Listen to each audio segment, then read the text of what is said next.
Ohio, representing Team Popping the Boys, the headline god, Jeremy Lambert, and his co-host, speaking out of Atlanta, Georgia, representing more than one royal family, the king of indie viewing, Stephen Jensen.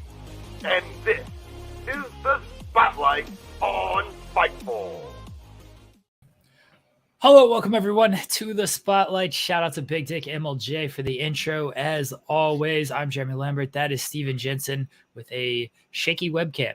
It looks like. I think why are you blurry? Can you see me okay now? Yeah. No, it's very blurry. It's blurry. Yeah. I hope you guys can see me okay. Oh yeah, I literally just moved my camera just a little bit just down so y'all can see me better. Can you hear me okay? Yeah, you're fine. It's a little delayed. We got the John Cena treatment going on, I feel like. This is a great tribute to the great John Cena. I appreciate your effort here to pay tribute to the GOAT, John Cena. For sure. You can't see me. Can't at all. That's crazy. I don't know what happened. My connection's great. Yeah, sorry guys. I don't know. I see everything really clear on my end. Like there's no delay or anything. Okay, well, let's just get started, and hopefully the audio is good. If the video is messed up a little bit, what can you do? Everything was working fine perfectly until we started the show, and then do you want me to leave real quick and jump back in? If you would like to, go for it. Yeah, give me just 1 second. Okay. Here we go. We'll get the Day After Dynamite look going on here. Everybody watch Day After Dynamite, 3:00 today, youtube.com/Fightful, right here, this channel that you're watching right now with Will Washington, who was at Dynamite last night, and a special guest. Don't know who it is. I'm sure I'll be making the run-in, though. Guys, appreciate you joining us. Leave a thumbs up on this video. Subscribe to the channel. Send in your super chats if you would like. Get your question, comment, statement read on air. That helps support us as well. There's Stephen Jensen looking a lot better. Better now? Yeah, looking a lot better. Good. All right. Awesome. Let's get into it. Go. Jensen, now that we can see you, but one man we cannot see is the great John Cena, and we will talk about him right after this bumper. Want to be a professional wrestler, or do you want to be a WWE superstar? WWE superstar sounds a whole lot better to me than being a professional wrestler. The greatest WWE superstar of all time, considered by many, including myself, John Cena. He's back, Jensen. He's gonna wrestle Friday night on SmackDown, teaming with Kevin Owens to take on Roman Reigns and Sami Zayn. They set this up by, Kevin Owens flicking John Cena a text and saying, hey, you've had a match every year since you entered WWE in 2002, but you haven't wrestled this year, and there's only like a couple events left. What do you think about wrestling on the final SmackDown, the final WWE show of the year on December 30th? And John Cena said, yeah, let's do it. 40-year-old, however old, John Cena's got to be pushing 50 at this point. Bless that man. With his old same get-up that he's been doing for about 15 years. Doesn't matter. That's the greatest of all time in my mind. I cannot wait for John Cena to be back on SmackDown, to be wrestling again. There's always a big fight feel when Big Match John is around. We're heading into Rumble season. We'll see if they got something lined up for the Rumble. We're heading into WrestleMania season. We're seeing if they got something lined up for WrestleMania. I would imagine he's going to have something at WrestleMania. What are your thoughts on John Cena being back, Stephen Jensen? I mean, I'm happy to see him back. I'm, I was definitely of like the generation that did not like John Cena until, I was, pretty standard for like the time, right? So like, I liked the Thugonomic stuff.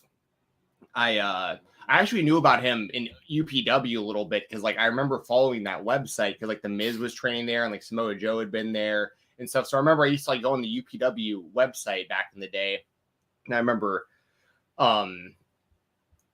like just all these guys back when they were like training and stuff. So I remember like the prototype, like that, like being a thing, and then seeing as the rap gimmick got over massive, and then of course after that.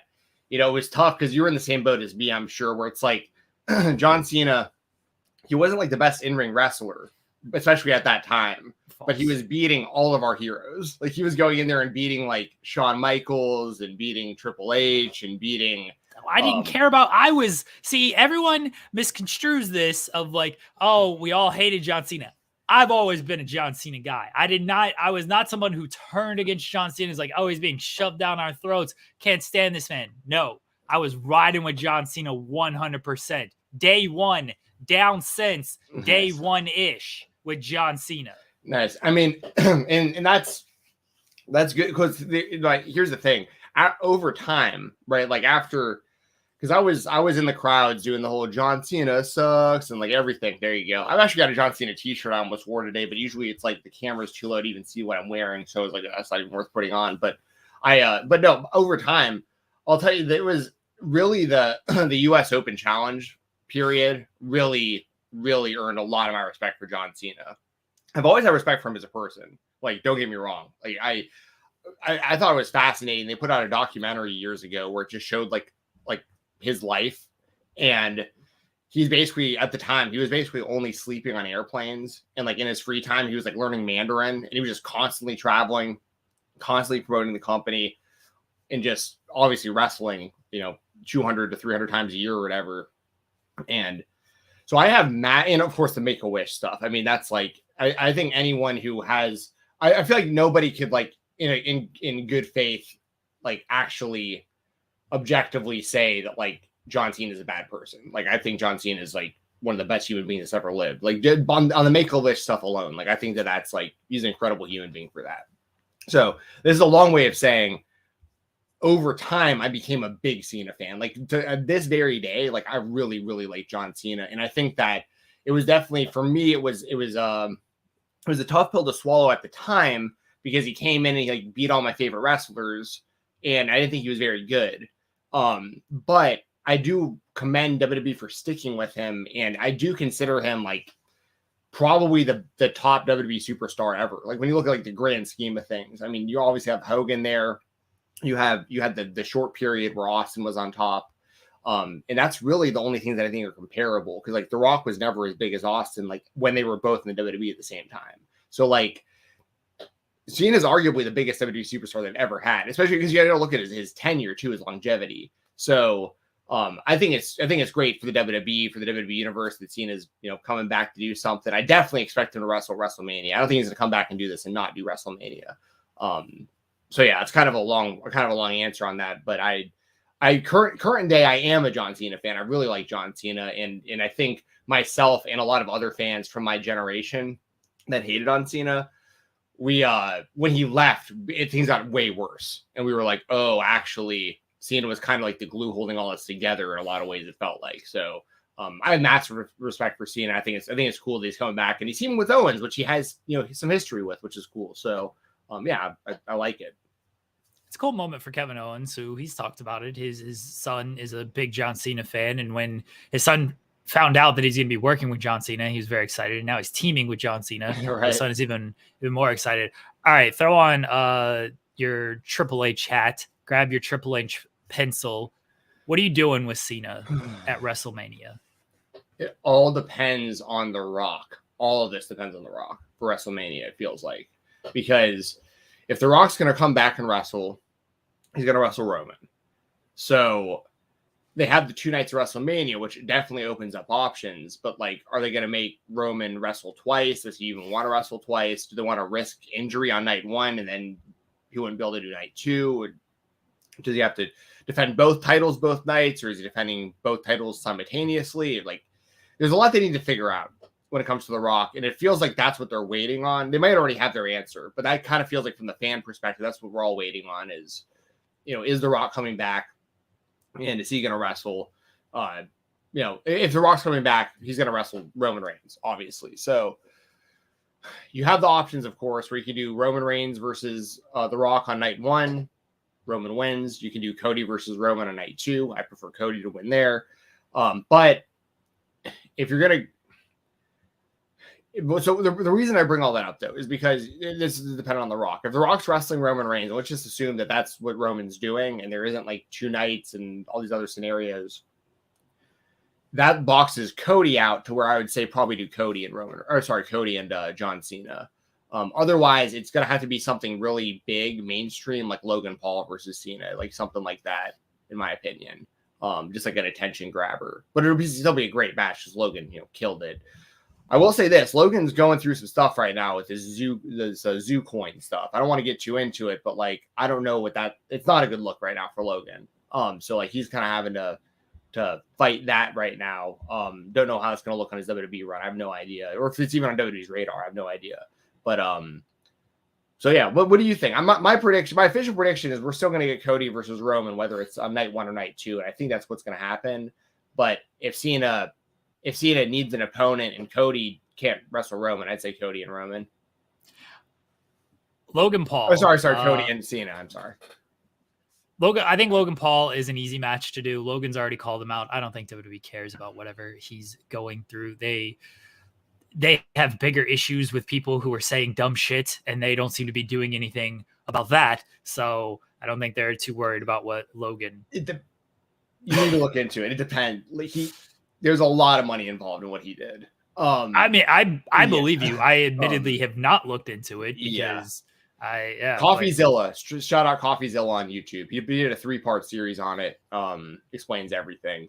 Not a good look for Logan. I'll just be honest. But apparently Logan's going to go on Impulsive in in a few days and try to explain his side of this. But he's apparently had like a year to do that, and he's just now doing it. Anyway, that's a whole other thing, but it's something that needs to be brought up because it could affect his WWE career. It honestly could. So, anyways, I will take your word for it. Again, I've not looked into it, but they have other people who I feel like are doing worse than scamming crypto out of people, which isn't good. No, I know what you mean. But I get it. Yeah, they've also got people, going after entire communities and whatnot, and that's not a good look either. They're just kind of keeping that hush. Logan.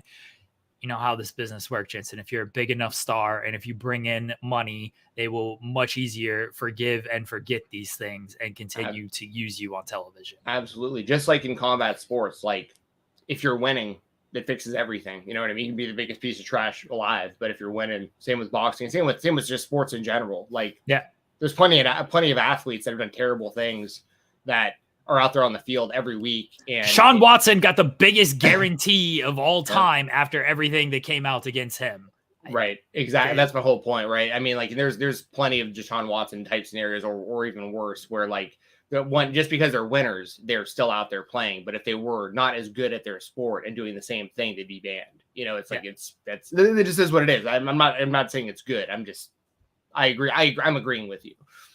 So I think if you can set up Logan and Cena, if they push that stuff aside, which I don't think you should ever do that. I think you should always take that stuff into account, but we know how this stuff works. Then you probably do Logan and Cena. Otherwise, so I have 2 scenarios here. One, Cena and Austin. If Austin wants to do another match, I think you do John Cena because that's just a dream match that we never got, that we never thought is possible. 2 generations clashing against each other. Cena's done the Rock match. He gets the Austin match to check off his list as well. Yeah. I think that's just a big time match and a dream match for a lot of fans. And Cena's a safe worker. Austin took the bumps on the concrete last year, which was insane. So he's willing to put his body on the line a little bit. Cena, certainly not a guy who's going to go out there and make him work too hard. So I really like the dream match scenario. The promos those 2 could do against each other would be great as well. I'd really enjoy the build up to that one. Otherwise, I think you got to put somebody over Cena. I think you got to make a young star because this is where they have failed in the past with a lot of these legends and stuff of they just move on. They do the dream matches or they just move on and they don't put anybody over. I mean, the last time we saw Cena, he was losing to Roman Reigns, which is fine, but Roman's already a made guy. You could even say the Austin match of why didn't Owens win? Owens is already in a good position and everything here. I think you need to make somebody with Cena. Theory is going to be the name that everybody tosses out because that's built in. Theory has wanted that for a long time. I can understand that. I'm not as high on Theory as everybody else is. I do think this new turn has been good for him and I've enjoyed it, but if you're that high on somebody like a Braun Breaker, put him in that position and go with that. Whoever you're high on, and Braun is the first one that jumps to mind because he is the NXT champion. He's probably ready to move on from that brand, but Shawn Michaels even seems a little bit hesitant he wants there to be a little bit more. Money Mark says Gunther. Gunther's good. He's probably older than, how old is Gunther? He's been around for a while, but I don't mind. I don't know if John Cena wants to go in there. See, Gunther's 35. Like when I say like, I understand Gunther's like new to WWE television. When I say like making somebody, I'm talking about making somebody like in their 20s of like they have this victory over John Cena to hold on to. And I realize WWE doesn't have this like plethora of young talent out there right now. A lot of them are in NXT, so you'd have to call one of those guys up. Like Carmelo Hayes would be like fantastic if you could get him in that position and just completely make Carmelo Hayes. I think that would be a big coup. Carmelo Hayes is 28. He's got at least a good decade run in him. So like I would do something like that because I think Carmelo Hayes is definitely ready. Action and ready. Go ahead and call him up. Solo. See, Solo's, how old is Solo Sikoa? I'm gonna look this one up as well. He's not he's young. He's pretty young, I think. He's 29. I'm not mad at Solo. Yeah. Like, yeah, if you want to make Solo in that position, that's not a bad call right there. But yeah, if you want to make somebody who is in their 20s to defeat John Cena. Remorse Betrayal says Cody. Like, if you can do Cody and Cena, I'm not mad at that. I think there are bigger plans for Cody, but Cody getting that victory over Cena is certainly a good cap and a good consolation prize if there's Roman and The Rock that you're doing. Yeah, I mean, and that's the thing. Like, so I'd actually talked to Doug on Tuesday about some of these scenarios, and we talked a little bit about Austin and Cena potentially, and I like that idea a lot. I think that Austin rather, if he's known since last WrestleMania or around last WrestleMania, like he got that feeling back, and he's like, hey, I did good out there. I could do this again, and I'm going to dedicate the next year to getting in even better shape and getting ready for this. Because I've seen like some like little videos and stuff here and there throughout the year where like Austin has been in the gym. It looks like he's getting in good shape. So like if Austin's in good enough shape and he wants to do like a legit just wrestling match against John Cena, I would love that. I completely agree with everything you said about that scenario. Like that's a dream match. That's something we thought we'd never see. Legitimately arguably the two biggest stars in WWE history. And if not two that are absolutely in that conversation. So yeah, I would love that. But once again, it all just comes down to The Rock because there's a lot of different things I guess you could do with Cody if he doesn't wrestle Roman, but that's the big question mark because everyone's kind of expecting Cody to come back, win the Royal Rumble, go to WrestleMania, wrestle for the title, win the big one. That's kind of the big thing. And we're going to talk about him here in just a second. A kind of a good segue anyways, with him doing the like that interview this past Monday on Raw. But because if not, because I just heard rumors that they're thinking about doing Gunther versus Brock. Maybe do Cody versus Brock. Like if Cody's not going to wrestle for the title, it had to be something big. Or I guess you run back Rollins a fourth time, but like I don't like the idea of that because he's already Cody didn't seem to like the idea of that. The only way that this could play out in which like I would be okay with it. Don't love it, but I'd be okay with it. Option one, top choice. Cody beats Roman for the title at WrestleMania. He's the one who gets the visual pin on him. 1, 2, 3. First got to pin him in like 3 years or whatever. Wins both titles. We move on to a new era in WWE. Roman probably takes some time off. If that doesn't happen, and it's The Rock versus Roman, I'd assume Roman's going to retain, hold on to the title a little longer. You'd have to give Cody something big to do at WrestleMania, whether it's Seth Rollins or whatever. Like just something he's got to win a big match at WrestleMania, and then you got to put the title on Cody at SummerSlam. That's like the only other scenario that I'd be okay with. Otherwise, I feel like you've squandered this giant return for Cody, which not only was a return to WWE, it's the double whammy. They took AEW's EVP, one of their founders. Like this is a massive, massive deal. He still has his IP. He's still getting AEW. Well, they not anymore, but he's not getting. He was getting it right now. There's AEW Cody Rhodes action figures on the pegs. He's going to be in the AEW video game. He tweets about AEW all the time. You don't give somebody a deal like this if you're WWE if you don't have big plans to pay that off. And I just really feel like they're dropping the ball. I know I'm a giant Cody stan. I get that. But like, I feel like a lot of people feel like I do where the story's right there. It writes itself. He's hurt though. Like, how are they dropping the ball with Cody right now? He's hurt. No. I'm saying if they didn't give him the title, like if he just like came back and like 2023 comes and goes and he never won the WWE title this year, I think that would be that would be dropping the ball, I think, massively for the WWE and for Cody, you know? You're already burying WWE for not putting the title on Cody in 2023. Well, yeah, I will bury them if they don't do that, because I think because I think that's a massive reason why he came back. Like, I think that's a bad move if you're WWE management. It's like, you got this guy back, because people got to understand, getting Cody isn't just getting Cody.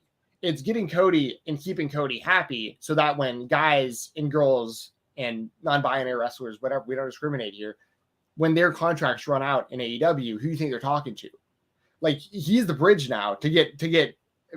I mean, I'm not name names. We don't know who's gonna, but like, I mean, there's gonna be times where people are gonna become free, like Ricky Starks and MJF and Jade Cargill, and so on and so forth. And who do you think they're gonna be talking to? You know what I mean? When WWE is courting these people. So I'm just saying, like, it isn't just you got Cody. It's like you got Cody, and now you have access to all Cody's future talent that's currently not there that they could get eventually. So here's who Cody faces at WrestleMania. You thought he was retired. Nope, he's got one more match in him. Stephen Jensen, Triple H and Cody.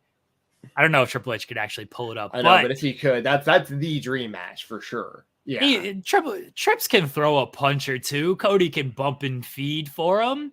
Cody will do all this dumbass bumping that he loves to do. He'll throw himself all over the place for Triple H. He'd make Triple H look like $1 million. All Trips has got to do, throw his punches, some kicks. Maybe he can hit a pedigree. That's it. Can you do this, Triple H? Can you do this for Cody? One bump. That's all Triple H got to take. He's got to take one bump. He's got to take the crossroads, or maybe he just takes a pedigree on his own. Listen, I don't have any inside knowledge on this, but I'm so sure of this that I will promise you that when Cody re-signed with WWE, there was plans for him versus Triple H, and then Triple H had the heart issue, like, which obviously, like, that's way more important than now the heart issue came out before he re-signed with WWE. No, it came out. I don't know. It was close because it was Triple H announced Cody had signed already though, but he hadn't debuted. Yeah, I think that Triple H knew his career was kind of over by when he had all the health issues at the end of last year. Because it was March when he made the announcement. Cody obviously came back in April. So when did he sign? Is if he signed March. But Cody was a free agent since like around that time, remember? Because there was like a few months there where it was like, is he staying or leaving? Does he have a deal or not? Like, I'm not. You could be right. I'm just saying. I think, let me put it this way. I think in Cody's perfect scenario, and WWE's perfect scenario, and Triple H's perfect scenario, they're doing Cody versus Triple H in the WWE. Like, I think everyone wanted to do that. But if Triple H's health is obviously way more important, I'm not sitting here like he should go out there and risk his life to wrestle Cody Rhodes just because I'm a fan. You know, like I'm not like that. But I'm with you. If he can wrestle and he can do it safe, that is the match. Like, that is the match that makes the most sense for if Triple H wants to have one more and he's willing to risk it, in any way, shape, or form. Like that would be the match. Would be him and Cody. It writes itself. Doesn't need to do anything. Just stand there. Let Cody be Shawn Michaels against Hogan at SummerSlam. Just bump his ass off all around. That's what we need to happen right there with Triple H and Cody Rhodes. Look, if Triple H can't go, he can't go. His health is way more important than doing a Cody match at WrestleMania. I'm just throwing out ideas, everybody. Cody, if you can do the Cena match at WrestleMania, go with that. I've seen talk of, I don't know how credible this is. I think it came from WrestlingNews.co, of them splitting the titles, and like Rollins is the WWE champion and he faces Cody at WrestleMania. I don't need Cody and Rollins again. If Seth had won the Hell in a Cell match, it would have made sense because Seth, with his great persona, could just hold that over Cody, doing his cackling and everything. Of course, Cody is a one-armed man in that match, but he still beat him, right? He beat him in the final time we've seen Cody. He put Cody out of commission and he beat him. Said Cody won 3 matches and he won one of those matches with one tit. So he doesn't need to beat Seth Rollins again. I don't need that match again. I don't care if Seth is the champion. Well, I'm going to say, like, if they want to revisit it, just do it while Cody's the champion and do it for the title. Like, you don't have to do this right now before all that. You can revisit it later if you want to. And by the way, I heard those rumors as well about Roman potentially dropping the title most likely to Seth, split the titles up before WrestleMania, and then you have Cody wrestling for one title, Roman defending the other title. I hate that idea. I think that's a terrible idea. I don't believe that idea for a second. I'm not like, don't want to discredit whoever reported that, but I honestly don't believe that idea. Because I give Triple H way too much credit. Like if Vince was still there, I could see that happening. But like, I give Triple H too much credit. That would be such a stupid idea to have Roman not lose for this long. And then you have him lose right before WrestleMania, one of the titles, and just defend the other one. It devalues the whole thing. So here's my scenario of Roman losing one of the titles without losing. I think it was WrestleMania 2000. You remember the triple threat match between Angle, Benoit, and Jericho, where they had the Intercontinental and the European title on the line. Yeah. You do something similar. Two falls where there was a title on the line each fall. Yes. Yeah, right. So let's say Royal Rumble scenario. You do something similar with Roman, Seth, and let's just say Drew McIntyre. Let's just throw Drew McIntyre in there. You do a 2-fall thing. First fall is Universal title. Second fall, WWE title. However you want to do it. Roman wins the Universal title fall. Drew takes the pin on the WWE title fall, right? So that way Roman doesn't get beat, but he loses the WWE title. So now you're thinking, okay, well, why doesn't Roman go after Seth to get the WWE title back? Because he never lost it. Seth is going to cackle. Seth is going to be like, I beat you. I took one of your titles. He's going to hold that over Roman, right?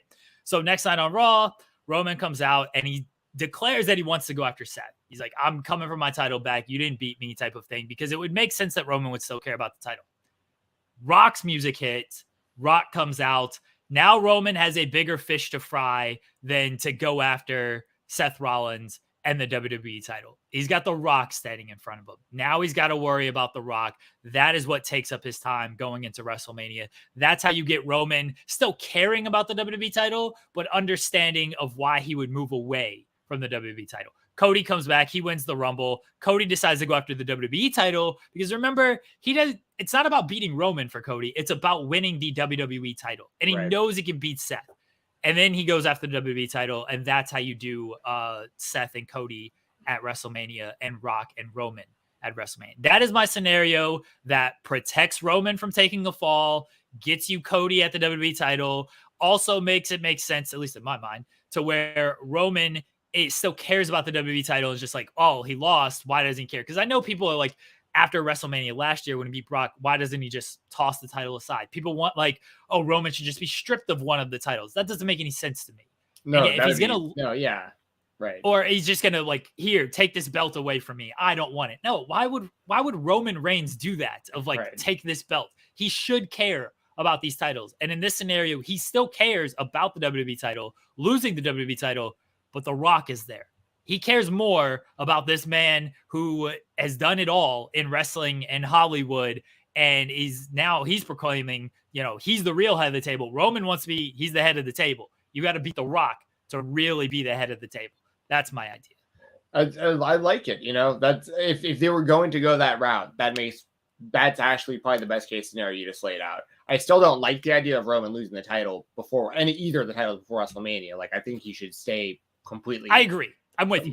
But no, I know. I'm saying like that you came up with a good scenario. Like if they do need to take one of the titles off of him, I think it's smart of you also to point out, because I think this is very fair to bring up, is that Cody is talking about specifically the WWE Championship, coming back and winning the big one. He isn't talking about the Universal title, although they're kind of one and the same, at this point. But I know what you mean. Like, I mean, that is a distinction that is worth bringing up.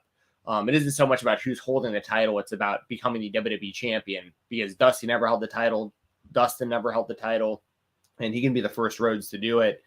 Not only that, people need to understand how much Dusty Rhodes meant to the WWE and how much he means to like the current WWE roster through what he did in NXT. Like a lot of Dusty's kids are, his actual kid is Cody, obviously, but then you have Dusty's kids, which was like basically the whole current WWE roster was under Dusty Rhodes at one point or another, and he had a huge influence on Triple H and so on and so forth. So Cody winning the WWE title, it isn't when I get so passionate about seeing him win the title from a personal level, it means everything to me because I've known him for so long. But like, it's so much more than that because there's so many layers to it when you think about the Dusty stuff as well, because that's WWE's way of also kind of paying tribute to Dusty and that whole family and kind of making that all right, kind of in a way too. And like I just feel like it's a big, like, Cody just represents a lot, and it also represents, once again, like, this guy founded our competition and we brought him over and gave him the title. Like, anything's possible,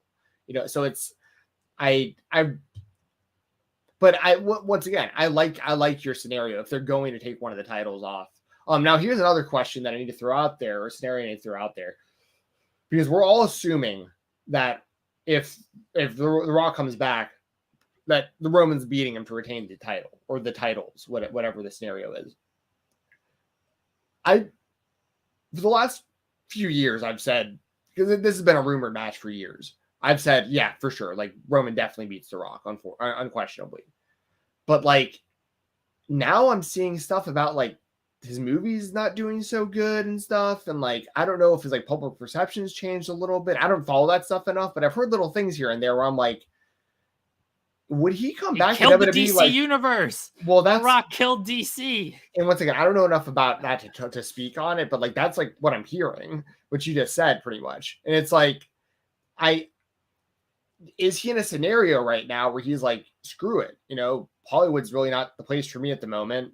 I'm gonna, like, I'll go back to the WWE for like a year or whatever and be the champion for part of it. I don't think he's in a scenario where I'm gonna go back to WWE for a year and be the champion. I do think that it is a scenario where it almost makes it more likely he does return for this WrestleMania gig because of everything that is going on, and he can get some goodwill back by going back to wrestling, facing Roman, doing the WrestleMania match and everything like that.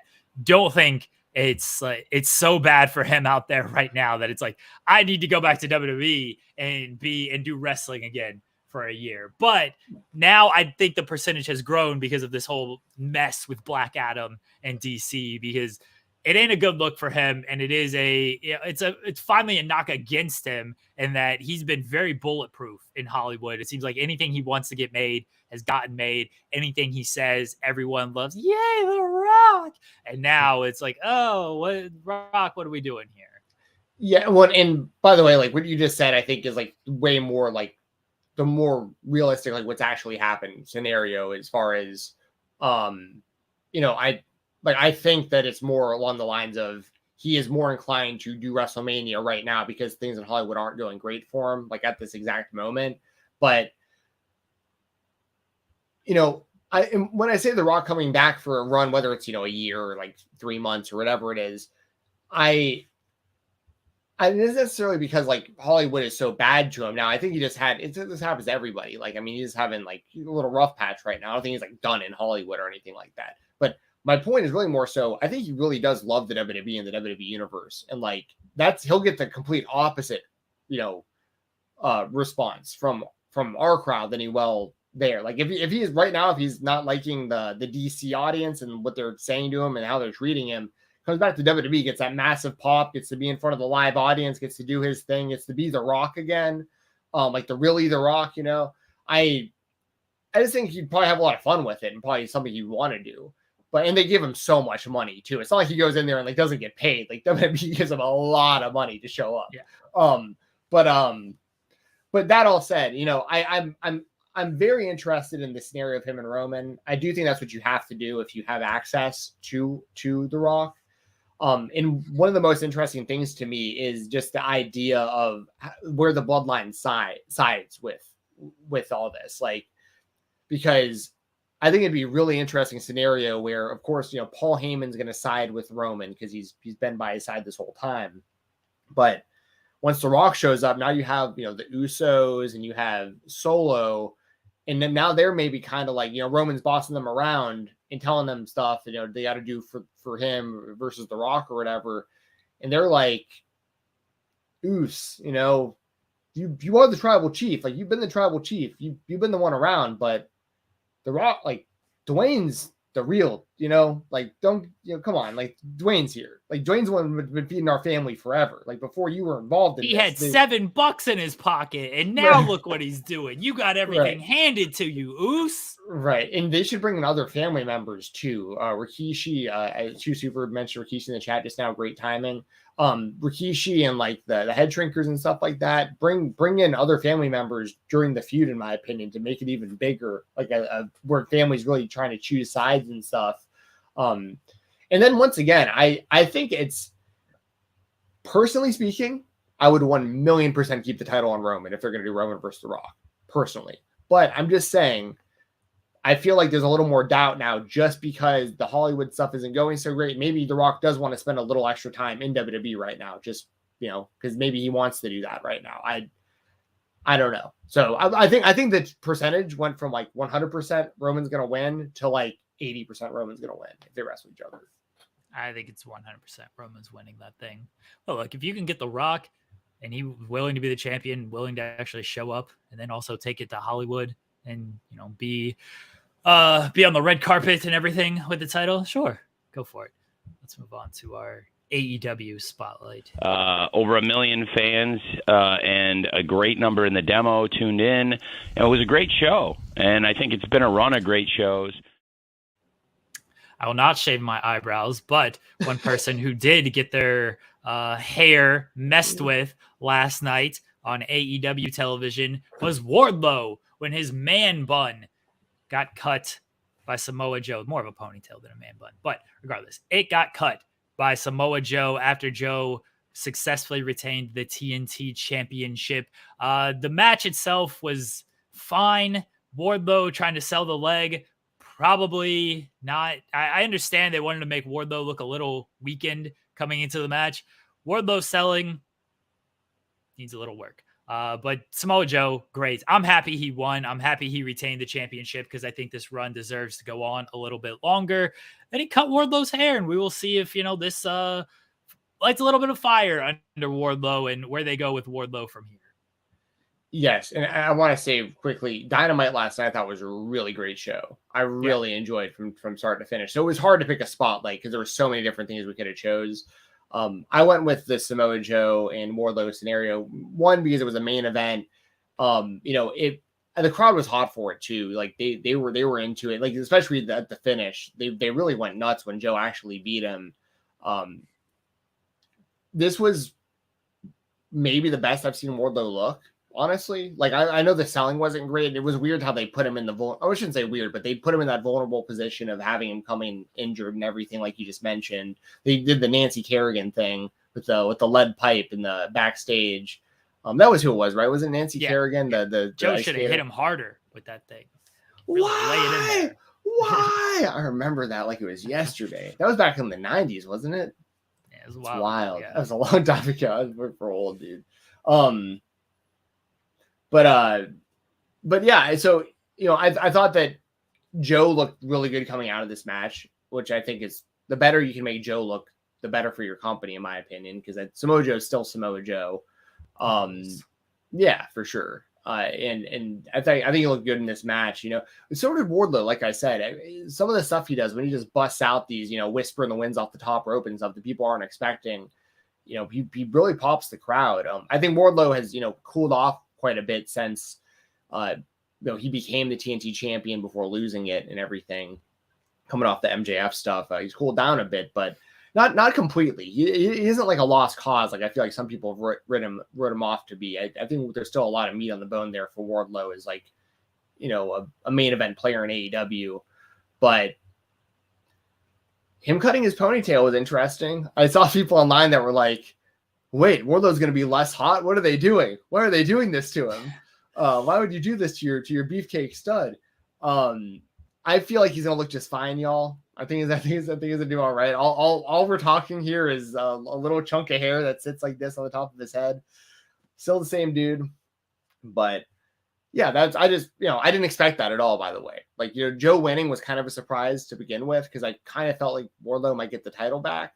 And then when he went to get the scissors, I did not expect him to just chop his hair off after that match. So that was unexpected. And then Darby Allin comes out of nowhere and he gets a massive pop. And that was unexpected. Not the pop wasn't unexpected. Darby's over, but I wasn't expecting to see him come out there with a skateboard and like reinvigorate, the stuff between him and Joe.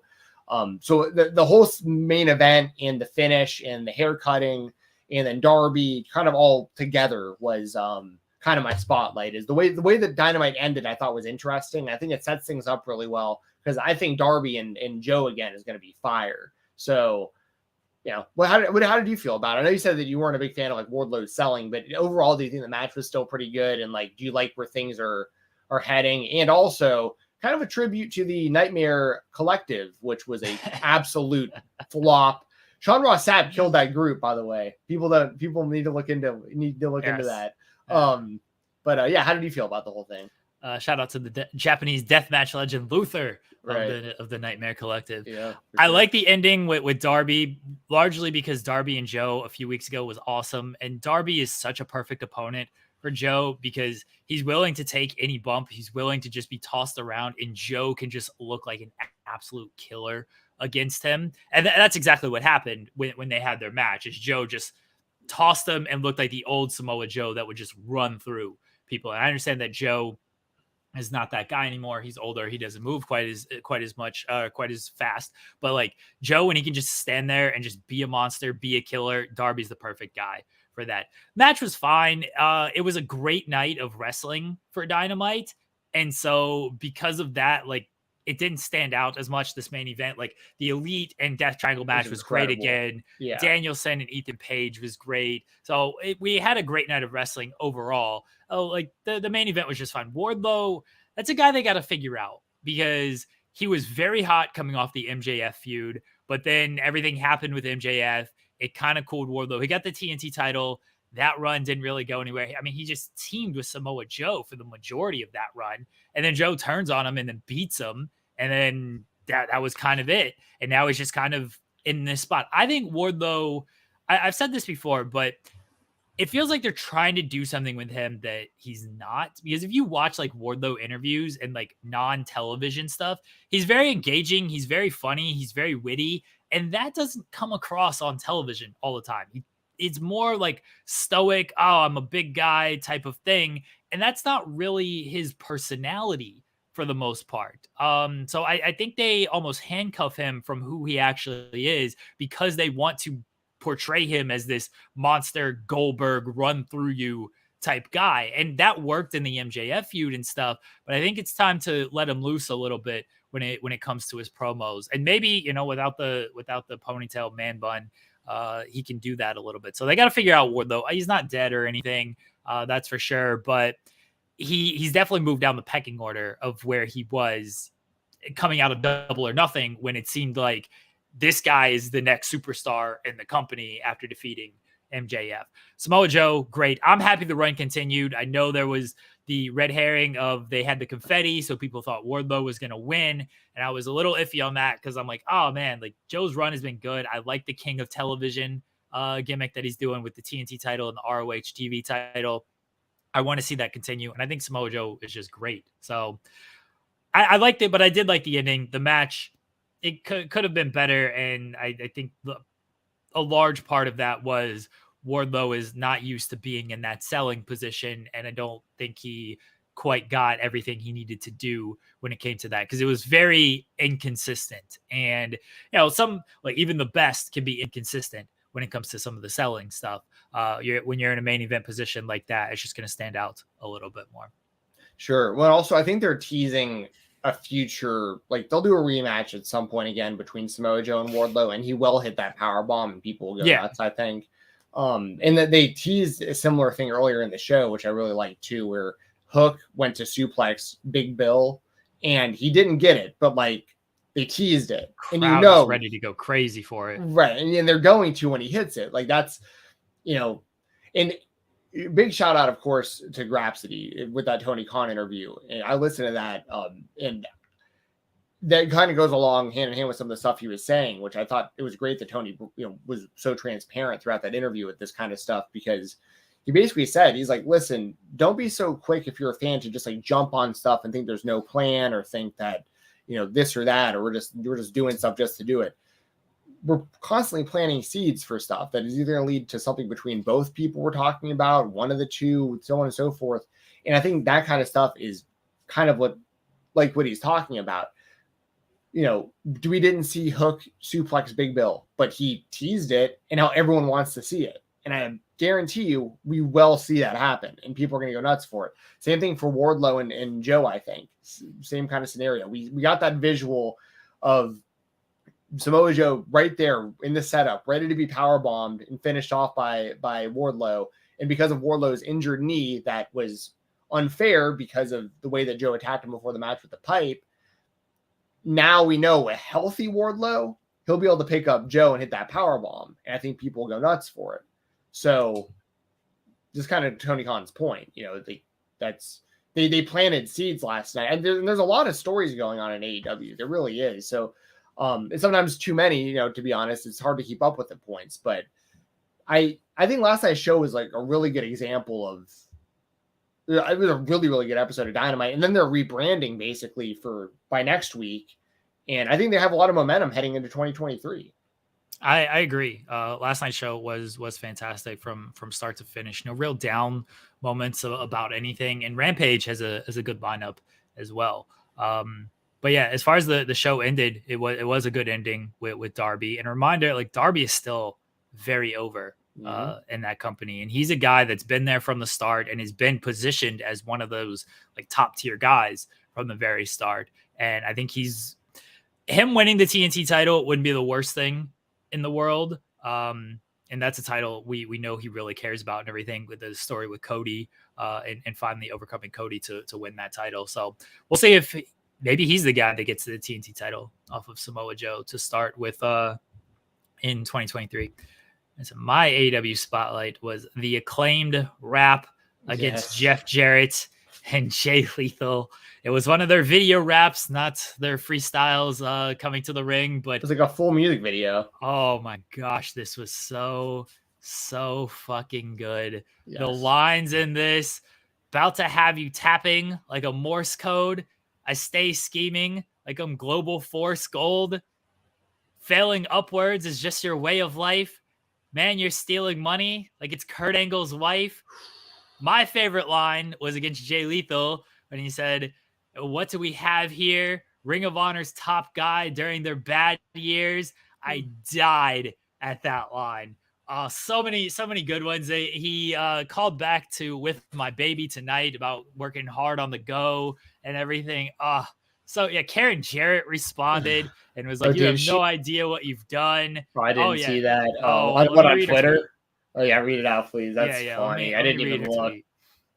Karen Jarrett's response was, "Hey, at Tony Khan, your little boy at Max Caster thought he was cute and went somewhere he should have never ever gone. You and him have no idea what you've started."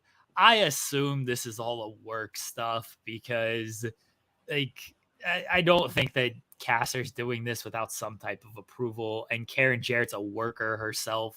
I'm just guessing this is all a work. There's no legitimate heat. They're gonna work together. She responded to like a bunch of people. She said she's not playing. I don't believe any of this.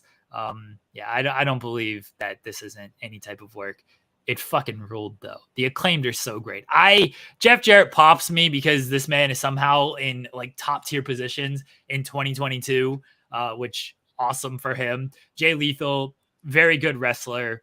That's about it. I've never had his best stuff was when he was just imitating Macho Man, which they made fun of as well. That's where Jay Lethal is at. The Acclaimed are so great though. They are so great. Yeah, I was popping during that whole music video, whatever you want to call it, the rap. I told you when we were DMing last night about our topics for today's show, when I brought up my spotlight being the Wardlow and Joe match that we just talked about. And then you said I want to talk about the Acclaim rap. I was like, okay, perfect. Because that was the one I was waffling because I wanted to bring that up. I wanted to definitely talk about that today as well. As far as like getting things approved, it's funny because I remember, Max he got some heat like couple, a year, or I guess maybe a little longer ago. AEW's been around a little while now. So a couple years during the ago, pandemic times. Yeah. Yeah. Said some stuff that, got him some flack. But, since then, he hasn't really he's toned it down, I guess, but he's still saying controversial stuff, which I like, honestly. Like I like that he's kind of edgy and he says so. It's funny, it's creative, it's clever. When he's right, because you have to know what he's talking about too. That's a big part of it. Is the casual audience probably heard that rap and didn't really think much of it. They just probably thought it sounded cool, But for us, we're hearing every bar in that. And we're like, this is savage, this is incredible that he's saying all this. And whether or not he has to get things approved or not, I don't know. But, I thought it was interesting, weeks ago when he had that line about, you have your family up in the dirt sheets. And then Will Washington was ready to swing on him. That's what I'm about to bring up. Full gear. Well, he was in the I call it the post fight press conference. The doing the interviews afterwards, the press conference. And I thought it was pretty cool how Will handled it because he asked about it and they answered and they kind of threw it back to him. They're like, so what's your point or whatever? And he was like, what's up? Yeah. And I was like, I love that he said that because that was that's exactly what you should say. I'm asking you a question, what's up? Why do you say that? But that to my point is obviously that I would imagine that wasn't really approved, or maybe some people told him it'd be fine if he said that, it's whatever. But I think Karen's in on this to answer your question, but that was such that whole Kurt Angle, Jarrett Angle, the whole Jeff Jarrett, Kurt Angle, Karen Angle thing is just so, there's so many layers to that, right? So that's a sensitive topic, I'm sure, for a lot of reasons still. But for them to bring that up, I don't think Max Caster is saying that stuff going into it wanting, big heat with these people either. I have to imagine everybody knew ahead of time that he was going to say most of this stuff at least. But if he wasn't, Max Caster got some big balls for just going out there and saying it and just being like, whatever happens, happens. Let's not forget, and Max Caster said this in his rap. He's actually speaking Carney at one point in his right. rap. It was brilliant. Yeah. He said Jeff Jarrett's the biggest Carney of them all. And Jeff Jarrett is one of the, when it comes to this kind of stuff, greatest workers and understands this business better than 99% of people. And he's been around forever. Yeah. He knows the deal when it comes to this. And Karen Jarrett has been around it, whether it was with Kurt or now with Jeff. She's been around it. She knows the deal when it comes to this. This is why I think this is just, it's all the work. They're all in on it. They're all trying to just garner more heat and everything. And that's fine. I have no problem with that at all. That's what it should be, right? Maybe make you believe, oh, they really don't like each other. But when it comes to Jarrett, I assume he's always working because literally the man is always working. Yeah, that's fair. I'm with you. I think most likely they're all just working together on this. And it was brilliant, by the way. It still rolled. Yeah, I can't take trust nothing away from it. It still rolled. The every line in that was, I was really listening for everything. I was like, wow, this is really, really good stuff. So I know the Acclaim does a lot of that already, but yeah, continue. I love how they rap, how Max Caster raps his way to the ring and stuff like that, of course. And I know I'm sure a lot of work goes into putting together these music video type videos that they put together, but the more of those that they can keep doing, I know they've done some in the past, but I think they come across really well. And if you can hit like you did on this last one, they should do it monthly at least drop a new video a month or something. If they can be this good, I think this is a good way of, because the whole Scissor Me Daddy ass stuff, as over as it is, that will fizzle. They can't rely on just being the guys who do this with Billy Gunn. It's that will pass. Are you kidding me? It will, but they got at least got another year, 2 years out of this stuff. Look how long some of these just one-off little gimmicks keep going. True. Hey, maybe in for them, I hope that's the case. But I think you have to have some foresight too, and be like, if this fizzles out, we can't just be the scissor me guys. We have to be more than that. And like them having these raps like this, that's what really establishes them and keeps them over. I think is them doing stuff like this, and then the scissor me stuff is like what puts it over the top. Well, Anthony Bowens has talked about that, of them always trying to get over different catchphrases and different stuff, because he understands that like the more stuff you just can brand and get over, the better it all looks. Like he's talked about like The Rock. Look how many catchphrases The Rock had, how many memorable lines The Rock had. Even Austin had a bunch of different lines and stuff. He's talked about those guys and just like wanting to get over as much as you can. And that's, the way to do it. Get over as much shit as possible, because then you never run out of shit that you can keep doing. Right. No, I agree. I think Anthony Bowens is a very smart guy, by the way, and a genuinely really nice human. It seems like I've seen a lot of him on Ethan Page's blogs or vlogs and stuff when they go action figure hunting and those kind of things. And Bowens, for people who don't know, he'll go out there and he'll throw down some money on some vintage toys. I really respect his toy hunting game, because he'll buy stuff. He's big into Power Rangers like I am, but he'll actually every now and then he'll splurge on something that's like way too expensive, and I'm like, I'm just gonna buy it anyway. But I've seen him pull the trigger on some stuff, like impulse buys. Well, I shouldn't even say impulse. The stuff I'm sure he already wants in a lot of cases. But I just wanted to bring that up too. Like only because I'm a big fan of Max Caster, and I think he really stands out. And I think in a lot of the fans' eyes, he's kind of the breakout between the two. But Anthony Bowens is really doing a lot of good stuff, and I think that he has a really, really bright future also. I hope they keep these two guys together for a long time, but all good things come to an end eventually. I shouldn't say all. Maybe they'll stay together forever, but I want to throw that out there too. I think people should know more about Bowens as like a person, just in general, because he seems like a really good guy, and he's super relatable. He's fantastic. Any interview I listen to with Anthony Bowens, I come away just more and more impressed by him, because very, very relatable, very down to earth type of guy. Anthony Bowens is great. And Max Caster, I guess they see him as the breakout because he does the raps and everything. I think Bowens in ring is the better of the two. But they're great as a team, and I hope they stick together for a very long time. Let's move on to our other spotlight. Our product is what it is. We're going straight up the middle. New Japan Wrestle Kingdom is a week from yesterday, January 4th. So this is our last show before Wrestle Kingdom. So I want to talk a little bit about Wrestle Kingdom, specifically Kenny Omega, Will Ospreay. We've mentioned this in a few weeks ago when Omega announced he was returning to New Japan.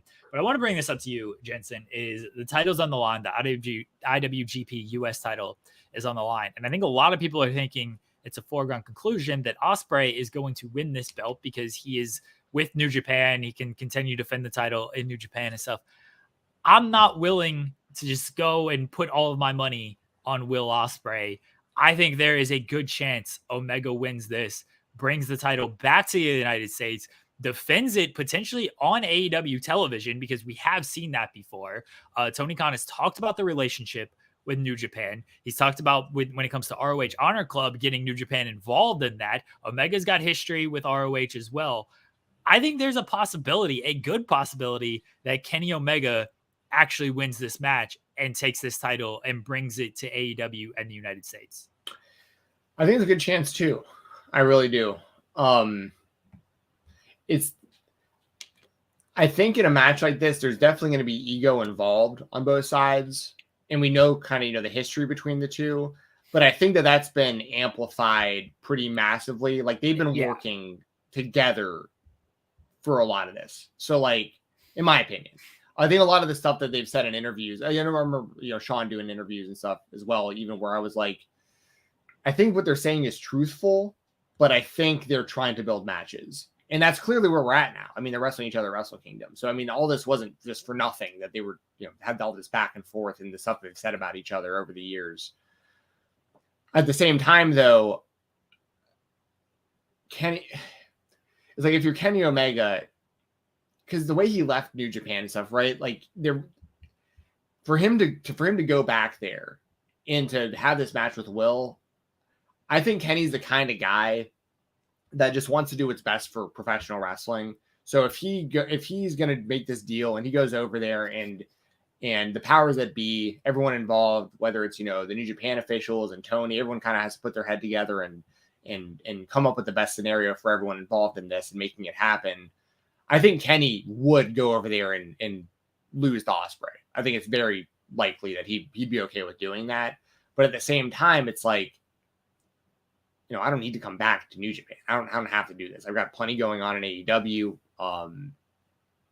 This is a dream match that people want to see, but we can do it in AEW if it really comes down to it. So part of me too is kind of like, is New Japan courting him, going, listen, not only we'll bring you in and you'll get the win over Ospreay, and we'll do a series. Maybe they'll wrestle each other 3 or 4 times or whatever over the next year or 2 or something. Maybe we'll do something like that, and it'll go from AEW to New Japan. That's another thing. Maybe Ospreay wins at Wrestle Kingdom, but then Kenny gets to win back at Forbidden Door or something like that. There's plenty of scenarios. My gut feeling is that Ospreay is going to win because it is in New Japan and he is the one staying there.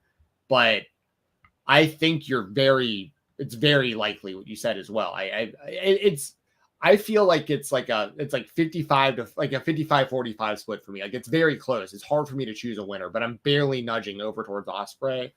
But yeah, this match is going to be fantastic, by the way. For people who maybe don't know Will Ospreay or just know a little bit about him, he might be the best wrestler in the world right now in the ring. He really, I don't say that lightly. He's number one on a lot of people's list. He's very, very high up there for me as well. And Kenny Omega is Kenny Omega, one of the best of all time, in my opinion, honestly. So the match is going to be absolutely fire. I can't wait for it.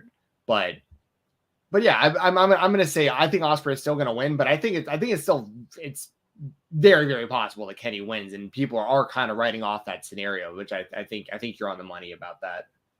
New Japan also just loves their title changes at Wrestle Kingdom. Yeah. I feel like they switch the title every single match, every single year. If there's a title match, they're just going to go ahead and change it, and they look at it as a fresh start for the division to start the year, since it's January 4th and everything. I'm not writing off Kenny Omega losing this match. I think there's a strong possibility he can win this match and bring it to the United States. I don't know if he does a New Japan Strong show, a New Japan Strong taping, but Omega, after the year he's had in 2022, where he missed time early in the year and then he missed time in the middle of the year. The first one was obviously injuries. The second one was the suspension. And now he's kind of just been, for the most part, just in trios matches for pretty much the entire year. He wrestled a singles match on AEW Dark, but otherwise it's just been trios matches for Omega this year. I think 2022, and he's going to start it off with a match against Will Ospreay, and then the following week he's going to have another trios match. I think 2023, sorry. He's going to really look to reestablish himself as a singles guy. And I don't know if he's always going to be able to do that in AEW if they do win the trios titles in the latter match, but he can do that elsewhere and potentially represent the IWGP and hold that US title and go around defending that as the singles guy. So I've kind of sold myself on Omega winning. Ospreay winning, fine. I think we're in for a great match regardless. But yeah, if you're just completely dismissing, oh, well, Kenny's not going to win because he signed to AEW. AEW people have been holding that title more than New Japan people for the past few years now. Right. It seems like between Moxley and Archer. So I ain't writing off Kenny Omega losing this bout. Your other spotlight, Jensen, is Josh Alexander, Bully Ray, an Impact Hard to Kill for the Impact World title, is now a Full Metal Mayhem match, something Bully Ray is obviously very familiar with, as Full Metal Mayhem is just essentially TLC. And Josh Alexander, not the type of match you would typically see him in, as he is more of a straightforward kind of wrestler. So your thoughts on this match changing up to kind of favor Bully Ray? So I completely saw this coming. I really just wanted to spotlight it because we kind of all assumed something like this was going to happen, whether it be a tables match or a hardcore match or something like that, because that really it's going to make the match better, just straight up. This just is what it is. I have very little to no interest in Bully Ray versus Josh Alexander straight up, which is very sad because Josh Alexander is fantastic. I think he should be in the conversation for Wrestler of the Year. He's probably one of my top 5 on that list of like overall Wrestlers of the Year, like anywhere. Guy's doing super underrated work because it's an Impact and just not a lot of people are watching it, but he's been fantastic. And I think he could pull a good match out of Bully Ray. Like that's how good Josh Alexander is, but it's going to give them a lot of advantages to have a lot more entertaining of a match with having the Full Metal Mayhem stipulations. It's smart. I will most likely be there live at Hard to Kill. So this will be cool to see because I've never seen a Full Metal Mayhem match live before. And it does make me look forward to the match more, honestly, like than just a straight up one-on-one singles match. I think this will be better. And Impact has a history of this kind of stuff too. Like I say it almost every pay-per-view when it comes to an Eddie Edwards match or a Sami Callihan match. When the pay-per-view comes around, I'm never really looking forward to whatever stipulation match they're going to be having. But by the time the pay-per-view ends, I'm always talking about how good it was. So I'm going to give Impact the benefit of the doubt on that and just say, you know what? I still don't like the idea of Bully Ray getting this title shot. I think there's other people that it should be rather than him in a position like that on a pay-per-view. But you're giving them the best tools to be successful by putting them in this kind of scenario, in my opinion. So I like that. And also really quickly, I wanted to bring this up because it happened so late last night that we didn't have time to change this. But technically it's an other spotlight that I think needs to be brought up real quick is last night, FTR lost the AAA tag titles to Dralistico and Dragon Lee, and Dragon Lee announced that she signed to WWE. So like, that's pretty huge news that dropped like in the middle of the night last night that I wanted to throw out there. So people might not even know that yet that are watching this, but Dragon Lee's going to NXT, it looks like, which is crazy to me. Like he to me, that's just go straight to the main roster. What are you going to do on NXT 2.0 with that guy? Well, I think that real quickly on Bully Ray and Alexander. Oh, I'm sorry, I don't want to. Yeah, I want no. On that It's too. fine. I didn't want to forget to bring up the Dragon Lee thing. I'd much rather talk about Dragon Lee going to WWE than Bully Ray. But on that, it'll make the match better. It'll add a little bit of doubt of Alexander potentially losing. I think it'd be very stupid if Alexander did lose, but it'll create a little bit more doubt than a singles match would probably would. So there's my Impact talk.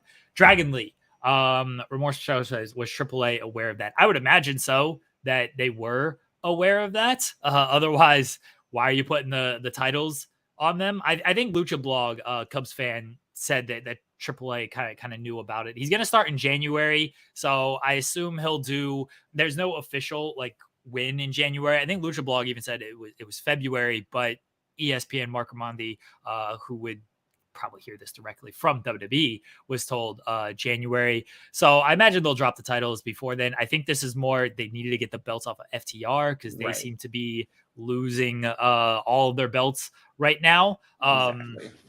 So yeah, AAA was aware. Dragon Lee going to NXT. I understand why he would go to NXT initially because it is very much of like, well, why is Shinsuke Nakamura going to NXT? Like some guys they go to NXT first, they do a little bit of run. Is it the best thing possible? Maybe not, but Dragon Lee isn't like this huge name in America. Like I love Dragon Lee. I think he's great. He's been around, seems like forever, and he's still like only 27 years old. So still got a lot to improve and stuff. I understand why you would use him at NXT to start with, because they are trying to do that again with NXT of like, hey, this is sort of your favorite indie promotion again, like it was back in the day when it was Black and Gold era and everything. So I understand using him there first and then figuring out what you're going to do with him on the main roster, because the main roster right now, there's a lot of moving parts on that main roster, especially going into WrestleMania season. Like, I don't think you're bringing him up right at WrestleMania season. And if you don't have anything for him on the main roster, there's no sense in shoehorning him into anything. NXT, you can just figure something out for him there because there aren't too many programs where it's like, oh yeah, this is way more important than Dragon Lee. WWE main roster, a little bit different. So I understand him starting in NXT. Now I would be more worried if he's there for like a year, 2 years and doesn't hit the main roster. Yeah. The only difference, so I agree and disagree with what you're saying, depending on, so when it comes to if they're going to revert more back to when it was the NXT Black and Gold, like if it is going in more that direction, then yes, it would make sense for Dragon Lee to go there. But I don't think it's a fair comparison. Like him and Shinsuke I don't think that's a good comparison, or him and really any Balor or Pac or any of these guys, or Sami Zayn or Kevin Owens, so on and so forth, because that's what NXT was. Now with it being NXT 2.0, it's like, how does Dragon Lee fit into this scenario? He's an established indie star. He doesn't need to wrestle. He doesn't need to, you know what I mean? He doesn't need to go and wrestle, Jensen. You know what I mean? Like, it's just like, the guy stole my name, by the way. You just be canon like your dad. But it just doesn't make, unless they're going to put the belt on him. I mean, I guess if he beats Braun Breaker and he's going to be like the face of what NXT is for a minute. But, the one thing I think they're trying to avoid is because so Triple H is back in charge, right? He's in charge. It's his world now in WWE. He's making the moves. Remember years ago, the first big move he tried to make for the company when he brought in Sin Cara, and it just flopped like crazy. I think they don't want that kind of thing to happen. And by the way, I don't think Dragon Lee's going to flop. I think he's going to be really successful there. But that's the only argument I think that can be made is like, well, we don't know yet. Dragon Lee we need to make sure he's comfortable in front of like doing our system, our camera work and all that stuff. But he can learn that in NXT real quick and then go to the main roster soon after.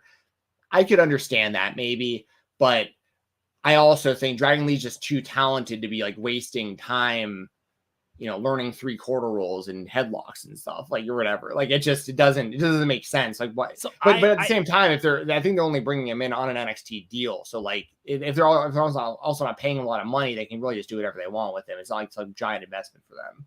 I think you've got to let go of it being NXT 2.0 because I think they are trying their best to move away from that, especially Regal coming back at the start of the year. Gabe Sapolsky's doing the scouting again and stuff. Like they are going to make this like it was NXT Black and Gold. Like they are going to reshift it to make it more like that. There's still going to be the 2.0 elements because they just rebranded it enough to do that.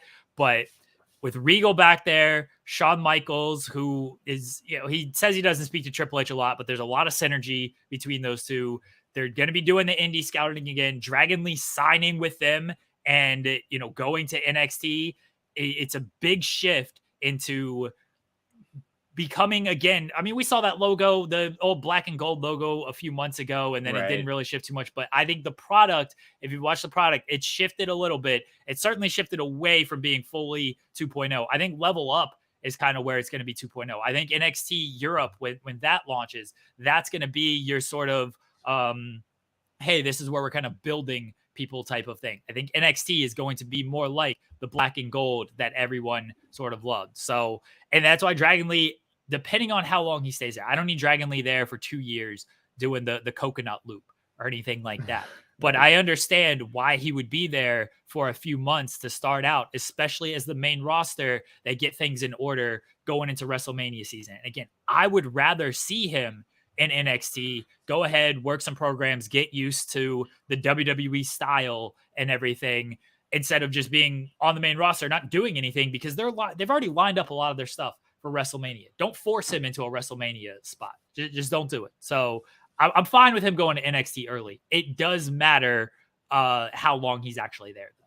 Yeah, I agree. And also, that's fair. If they are making an effort to make it more like NXT was before they rebranded it 2.0, then I agree with you. Like that's fine with me. If especially if they're going to bring in more, international or indie talent that has like real experience and he can wrestle those kind of guys, that's totally different. My mindset was more so because y'all got to understand, I cover NXT Level Up every weekend for the Weekender, but I don't really watch the main show on Tuesdays very often anymore. So I can see kind of the new stars coming in, but I don't know what it looks like for them on NXT usually right now. So if they are making an effort to make things more like Black and Gold, then I think Dragon Lee would fit in. But I think they also need to bring in more international talent and more like established indie wrestlers to be there also. It can't just be him amongst a bunch of green wrestlers. I think you're going to I think you're going to see that in 2023. I do too. I think Dragon Lee is the first kind of shot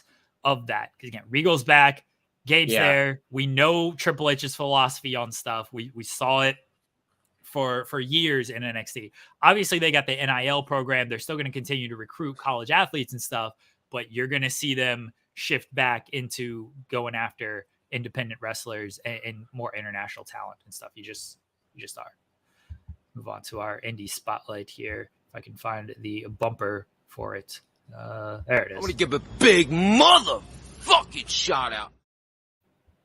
Jensen, your indie spotlight this week is Brandon Kirk winning the ICW American Deathmatch World Championship from Kasey Catal / Kirk, who is his wife. I watched this match. She came out in her wedding dress. He was very hesitant to hit her with anything or do anything until he decided to pile drive her, essentially. It was through a door with light tubes on it for the finish. Deathmatch wrestling, said it before, not always my thing. This did have a story behind it because it was husband and wife. So one of the better deathmatch wrestling matches that I have seen.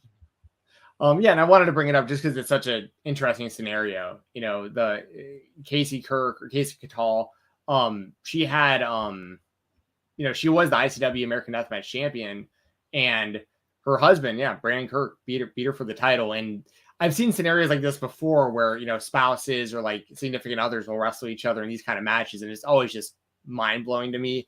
Like I've seen Akira and Masha Slamovich beat the hell out of each other, for instance. Like they're a couple. It's just like really wild to watch people go out there and cut each other up, like literally cut each other up, bleeding all over each other and just then kissing after the match. Bizarre might not be the right. It kind of is bizarre though. I mean, it's unique. There's something to it. There's a fan base for it. Obviously, deathmatch wrestling, I know it isn't for everybody, but it's something I've definitely warmed up to in recent years a lot more than I used to. Mainly because of the fan base, because like they're so passionate about it. But it was it was just fascinating. And Brandon Kirk totally deserves it, by the way. Like he's been killing it for a long time. And the lineage of this title only goes back to like around the end of 2021, but the champions, it's a prestigious list of deathmatch champions. Like they had John Wayne Murdoch won the initial belt, lost it to Reed Bentley, who they're longtime like partners and friends. Joel Bateman came over from Australia and won it from Bentley. Then Eric Ryan, Joel Bateman won it back, and then you have Kasey Kirk and Brandon Kirk. So like it's a short list so far. People have held this title, but all like massive names in the deathmatch scene. And also shout out, I don't know if you used it during this match because I missed the entrances when they happened, but Brandon Kirk will often use Fantasy by Mariah Carey as his walkout music, which I think is pretty awesome. You hear like this great just like pop song, and then he goes in there and just cuts people up. But yeah, shout out to Brandon Kirk. I wanted to give him a shout out on the show today because I thought that was, and also to Kasey. Casey's fantastic too. Both of them are super talented. And just watching them beat the hell out of each other. And that was a big thing. The story going into this was Brandon, the only way that things could be made right in their marriage essentially was Brandon needed to beat Kasey for this title. And that's what happened. So, and then they kissed after the match and stuff. It was cool. It was cool to see. It was, again, a death match with a story, which I think more death matches that given credit for have a story behind it. But this one was a very easy story to sink your teeth into of husband and wife wrestling. I guess if whenever I renew my vows with my lovely wife, I will have to hit her with a light tube or something or otherwise it's not official, I guess, because that's how this works.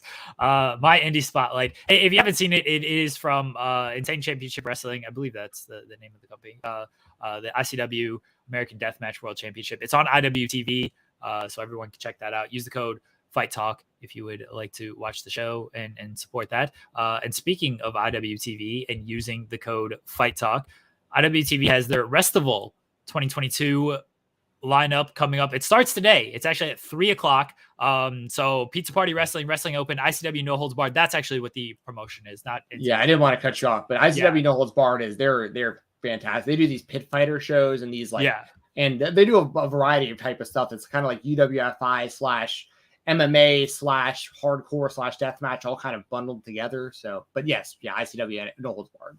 Yeah, so Wrestival, again, it's Pizza Party, Wrestling Open, ICW No Holds Barred, Blitzkrieg Pro, IWTV Prestige, Pro Wrestling Grind, Limitless, and Beyond Wrestling. So a full lineup.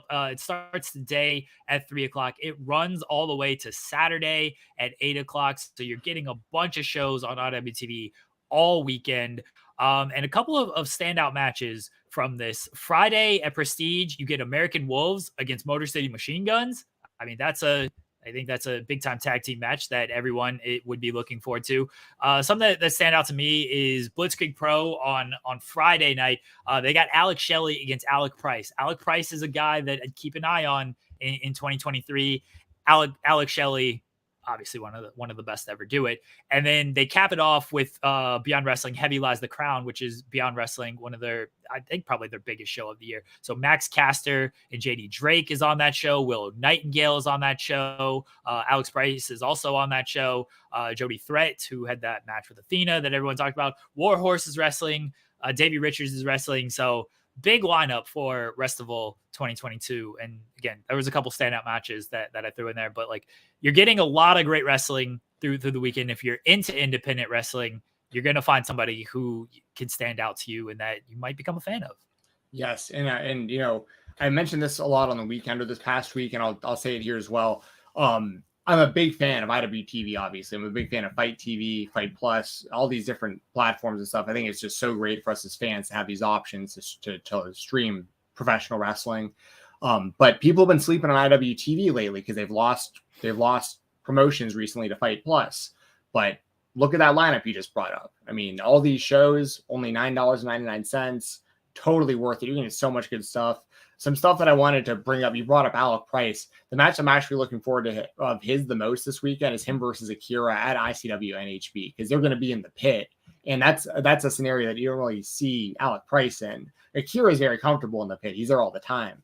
But Alec Price, it's going to be a different element for him. Recently, I actually watched Speedball Mike Bailey do a death match where he hit someone over the head with a light tube, and then was walking through the glass for a flamingo driver and barefooted. And it was like, oh, damn, Speedball getting into the scene. Like, this could be interesting, you know? Like, it was little. He barely dipped his toes in. But I kind of have the same kind of vibes for Alec Price because I haven't really seen him in that world. But he's going to really jump in against Akira. So I'm looking forward to that. And then also, probably the most important match of the weekend is going to be happening. It's the IWTV Presents Class of 22. It's the show tomorrow night, Friday the 30th at 7 p.m. The main event is going to crown the new IWTV Independent Wrestling World Champion because that belt is vacant. Cruel injured, had to give up the title. So they're going to have the gauntlet match between AC Mack, Alex Shelley, Tracy Williams, Warhorse, Hoodfoot, Adam Priest, Trish Adora, and Matt Tremont. So they're going to crown a new IWTV champion tomorrow night. And some of those wrestlers have some matches throughout the rest of the weekend as well. So maybe some of these, like for instance, Warhorse wrestles Perry Von Vicious on Saturday afternoon. He might be the IWTV champion by that point. That might be a title match, you know? So there's a lot of moving parts, and there's a lot of really great matches, a lot of really great talent. So go subscribe to IWTV, even if for just this weekend. Go use code Fight Talk. It helps me out when you use that code FIGHTTALK. Just lets the platform know you heard about it from me. And just $9.99 for all these shows we're talking about, plus the back catalog. They have like 7,000 events on their platform or whatever it is. You know, if you've ever been on the fence about IWTV, now would be the time to jump in and at least give it a shot for the weekend. Because at the very least, for $10 between just this weekend alone, you'll get your money's worth. And then just check out what else they have on the platform, because there's a lot of stuff there. It's a great value. IWTV is, again, use the code Fight Talk. That helps out Stephen Jensen. And yeah, no shortage of live wrestling to watch this weekend on IWTV. So go check it out. It's there. I don't think they did it last year. They definitely didn't do it in 2022. They might have done it last year, but with 2022 with COVID and everything, they didn't do it. But Rest of All is something they've done before, and it gets a lot of promotions involved. I don't want to say it's their version of like the collective on Fight TV, but it kind of is their version of the collective on Fight TV. Yeah, and it was weird because there was a minute there where like the collective involved everybody. Like it was GCW, it was IWTV, it was like Fight. They all kind of worked together for a little bit there. But yeah, no, I agree. You know, IWTV. It's only $10, and you'll get all that value. And also go check out Fight Plus. It's only $5, and they got a ton of stuff over there. I mean, there's going to be great stuff throughout the rest of the year. The next few days, this is a great time to be a wrestling fan. As the year wraps up, there's going to be a ton of great shows, and they're going to kick off strong with like some big Dynamites, Wrestle Kingdom, and I mean, this is the next week or so. There's a ton of great professional wrestling. So. That will kind of end on that note because I got to go. But I got to go clock in for the shoot job. But you can follow me on Twitter at FightTalk_FIGHTTALK_. You can listen to the Fightful Select Weekender podcast. It's every weekend, usually on Sundays, sometimes on Mondays because of the NFL season and other stuff I got going on. But I always put it up once a week. That's over at FightfulSelect.com. Please subscribe over there and support that stuff over there. And check out Live Rounds. Myself and Doug, we put in a lot of work on Tuesday nights, 10 p.m. Eastern time on the RVD Tito for Life YouTube channel. Please subscribe and watch our show over there every Tuesday night. We really appreciate y'all who join us over there. But yeah, as the year wraps up, like I appreciate y'all for watching. I appreciate you, Jeremy. I'm very thankful to be a part of Fightful for over 4 years now, which is crazy. Time has flown by so fast, but yeah, I appreciate it. And if you're a wrestling fan, stop fighting with other wrestling fans. Get some lives out there, everybody. Whether you're a journalist, whether you're a fan, we all need to get along better. I think it's insane how much we fight each other. Go into 2023 knowing it's all wrestling opinions. We should all be united. We should all be friends. Like we're all fans of this wacky, goofy, niche entertainment sport hybrid thing where people wrestle in their underwear and oiled up. And listen, 2 Super says no, WWE sucks. Listen, I agree, but I don't hate all WWE fans just because of that. And he puts a laughing thing. But my point is, I just see it way too often. People on Twitter and stuff, everyone's just all fighting each other over stuff. When in reality, the person you're fighting with would probably be your best friend if you were actually in person, just around each other. So just, I just wanted to end my year on that. Get along better, wrestling fans. I think it's crazy to me that we fight so much when we're all really just love the same thing and just want what's best for pro wrestling at the end of the day. Look at Stephen Jensen trying to bring the wrestling world together. I got to go bring the professional world together and clock in for my job for the next 9 hours. So anyways, y'all, Happy New Year. Happy New Year, Jeremy. Love you, buddy. See you guys later. Happy New Year, buddy. Thank you, as always. Have fun at the shoot job. Oh, and enjoy the interview, by the way. Another Diamond Sheik and Jameson Ryan interview coming at you right now. Very fun time with them. As always, yes, Diamond Sheik, Jameson Ryan, they've been on the show a million times. They are just staples at this point. They talk about the latest Championship District Wrestling show. Diamond Sheik talks about not doing a 4th Diamond Ring for AEW. Jameson Ryan provides an update on his injury that he suffered at the AEW Dark tapings. They talk about getting Danny Burch back into wrestling at Championship District Wrestling and their rebrand that they have coming up. So fun time with them as always. Apologies on the audio issues with Diamond Sheik. There was some issue. He joins about halfway through or so, and there's some staticky issues with him. So apologies on that. Just letting you know. The Dynamite Diamond Ring, 2 Super. Diamond Sheik is the man who did the 3rd version of that ring, and they did not do a 4th version this year, and he will tell you why there was no 4th version done this year for the ring. So that story is in there along with a bunch of other stories. So, but again, apologies for the audio issues with him. He was at the North Pole, so not great reception down there at the North Pole. All right, let's get into our interview with Jameson Ryan and Diamond Sheik. Hope you guys enjoy it, and I will catch everyone on the other side of it. Welcome back, everyone, to the Spotlight. It is the Creator Spotlight, and he is here. He is no longer running from us, no longer injuring himself running from us.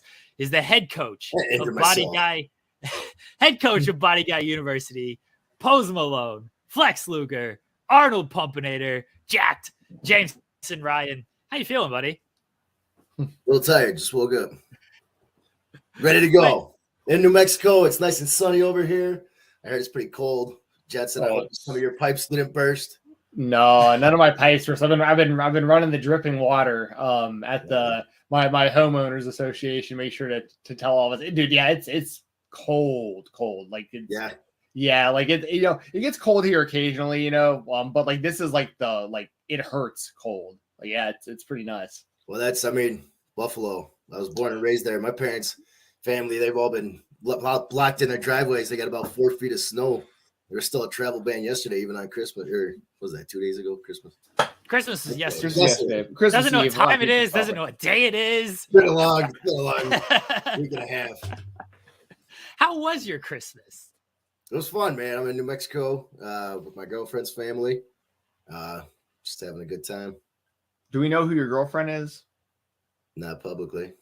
Okay. What are you doing, Jensen? We're not trying to out this man and his girlfriend. How? No, I I heard rumblings. Next No. right here. So I don't want to say anything, but okay, that's fine. knock it off. Can't do this, Jensen. Hey, we like getting the. You might do a scoop, you know what I mean? surprise run in. She's We right don't need personal scoops on this show. Here's a scoop that I Okay. want. How is your If injury? she decides she needs a snack or has to go to the bathroom, you might. Okay, there you go. How are you feeling coming off the AEW tapings? Because we heard some things that you came out of that with a little injury. Uh-oh. I don't know anything about that, but here she is. There we go. Oh, there you go. Oh, I love those little dogs. What's her name? That is Romy. Oh. Okay, well, how was the AEW taping then? I was good. Me and Bull got a match. BGU represented. Unfortunately, that's the business and things happen. It's just the way that I moved my leg. I did it to myself. It's nobody's fault, so it's no big deal. Things happen, and I got MRI scheduled or getting scheduled coming up, so we'll figure that out and we'll be good to go. You were telling me that you were thinking and hoping it might only be like 6 weeks, though. Does that still kind of seem like that's kind of the case? Maybe we'll see. Originally we thought it was just the MCL. I went and saw a doctor and they said it might also be the meniscus, which it is. Might need surgery, but even that's not too bad of a recovery. So all in all, could be worse. Well, we wish the best for you. Hope surgery goes well and you're back in there. If I need it, fingers crossed. Hopefully not. Fingers crossed. And thank you. But it did actually turn out for some pretty entertaining content on our last show. I got tons of pictures. I was wielding those crutches, man. At first, I didn't know how to use them when they gave them to me, and everybody had a good laugh. Arn Anderson was in the back there staring at me like I was an idiot. But Nice. I got it figured out, and I started making bets. Somebody wanted to try and race me. Sticks, he's a CYN guy. He showed up to the show. He's got his own crutches going on there, and he thought it'd be a good idea if we got on, but I didn't want to embarrass him. I'm getting pretty good. Yeah. It's like the wheelchair races in the hospital. You seen Days of Thunder when they're racing in the wheelchair? Oh, classic. Crutch races. That's going to be the new pre-show. Actually be fantastic. That'd be great if you guys pulled that off. So tell us about the last CW show. One, I saw the picture backstage. Everybody was in the holiday getup, which was fantastic. But the show overall, how was that? It was good, man. This is definitely our best show yet. I mean, that main event was stacked, and then we had Ernest in our match, so obviously that was going to be great and entertaining. But I mean, every match, top to bottom, it was just a great card. We opened up with Top Team and Exotic Youth. Unfortunately, Zach Mosley, part of Exotic Youth, he also got hurt. So we had to make that. It was scheduled to be a trios elimination match, and it ended up being a tag match. But those teams, they just always have bangers every time. So it did, it's always going to be a great match. Jensen did commentary for Charlotte and Ashley, and we can get into all these matches. I'm just going to run through the card real quick. Banger. Those two are incredible in the ring. We had that triple threat with Ray Jazz, Vari Morales, and Kit Sackett, and they tore that place down as they always do. The Battle Royal was insane. There was some cool spots in that if people haven't seen them yet. I did commentary for that because, of course, I'm going to make the show about myself. Duh. We had Robin Renegade versus Angelica Risk in a last woman standing match, and they went all over that bar. The fans got all out of their seats. They were following around with the cameras. You guys will be able to see that on the show when it comes out, hopefully this week. It's on now. I mean, this might be breaking news to you. It's literally premiering as we're recording this show. Well, there you go. I don't even know what goes on here. See what they got. They run things so smooth. back there that they don't even have to tell me when they load the show. So everybody go watch the show. So for anybody watching this interview right now, after our show is over, it's up there. Go over to Championship District Wrestling on YouTube, and you can watch the show right now. See what happens when I wake up late? Things already a train wreck. I got you. You know, I'm up to date on these things. I'm keeping. That's why we put Jamie in BGU last show. That's right. Keep running down the card for us. What else we got? Then obviously we had our match, which was scheduled to be an 8-man tag. But that injury bug, man, Anthony Henry and JD Drake, they were at Dark. You know, JD wasn't feeling too well by the end of it. Anthony, I think, had like 4 matches and his back was just hurting. So he was out of commission as well. Thankfully, it's my show. So we just made it a handicap match. Took myself out of the equation. It was Ben, Ernest, and Sheik versus the Infantry, Sean Dean and Carly Bravo. We thought, why would it be fair for them to have the advantage? So we take the advantage. And what ends up happening, Ernest the Cat Miller, super kick Sheik. Infantry ends up winning anyways. I marked out. I'm not gonna lie. The biggest moment of the night for me personally was Ernest the Cat Miller came up and gave me a high five while I was on commentary, and I was like, okay. And I know he got you guys pretty good out there, but he got Sheik in the face with his foot. Yeah. Oh, dude, Sheik actually, I don't know if the camera caught it or not, but Sheik nailed me in the face with the Santa cap on the way out too. Like when he was walking back up the ramp, I was looking at him, like saying like the last couple things on the microphone or into the little headset, and it was a great throw. Sheik nailed it. So I mean, yeah, I told him after the match, I was like, dude, you hit me right in the face with that thing, and he's so funny because he's such a heel on the show, but he's such a nice guy. Outside of it, so he was like, "Oh man, I hope you had a good time with the show." Yeah, it's a pretty good throw. I was like, "Yeah, you nailed me, dude." That was a great match. I was really thank you for letting me do commentary for that one as well. That was a big, being a WCW kid growing up, like that was huge to be able to do like an Ernest the Cat match for me. So thank you. Yeah, and we love having you on commentary. Brandon and Gerard, they both love having you on commentary. Those guys are awesome. We appreciate you guys having us on here and you coming to help us out. Jeremy, we're still waiting for you to get down there and actually get inducted into BGU. I'm telling you, first part of 2023, I'm gonna make the trip. I got family and stuff, got to plan things out. It's a little bit more of a drive compared to Jensen, who would probably walk across the street and he's at the show. I got a few hours drive on my hand, but I'm gonna be there. I'm gonna get inducted to BGU. We're gonna take some people out. I don't know who, but I might have to take out Jensen. I keep paying people to take him out. I gotta send Sheik his check. So we're gonna take some people out at BGU, but I'm gonna come down there. I'm gonna head down there to check out the show. Absolutely. And then of course the main event, Billy Gunn and QT Marshall versus EC3 and Fodder, and that was just incredible, man. They opened up with something a little entertaining. QT decided to give his hand at rap. Billy didn't think it was all that impressive skill-wise, but it was very entertaining. He gave him some credit. I thought it was pretty good myself. In the end, they just put on a banger, and everybody was going nuts that whole match. And QT and Billy, of course, came away with the win. Big famouser boy from the Hall of Famer. Yeah. I saw this rap. I got sent the scoop. I got sent the exclusive on this rap here. Did you guys know this was happening? Did QT just decide to grab the mic and be like, all right, this is what I'm gonna do. I'm QT Marshall. Like, what are they gonna do about it? Like, I don't know if this should have been allowed. We can't let QT do this again. So gotta run this by somebody. Everybody seemed to love it though, so big pop. It's like, what are you gonna do? You might not be any Max Caster, but he did his best. QT is fantastic. Legitimately one of the most like underrated people in wrestling, because every time he goes out there, no matter what he does, gets a reaction, gets over, gets his opponent over. He is so great, but got to stick to wrestling. That doesn't have a future in the rap business, I don't think. Sorry, QT. I don't know if they caught it on camera or not, but right after his entrance, it was one of the weirdest things I've seen happen. He did the rap, and there was like guys in the front row. Because like the ring is pretty close to the fans, for people who might not know or haven't seen the show yet. Like So like you can actually from the ring, you can high five the crowd if you reach out far enough.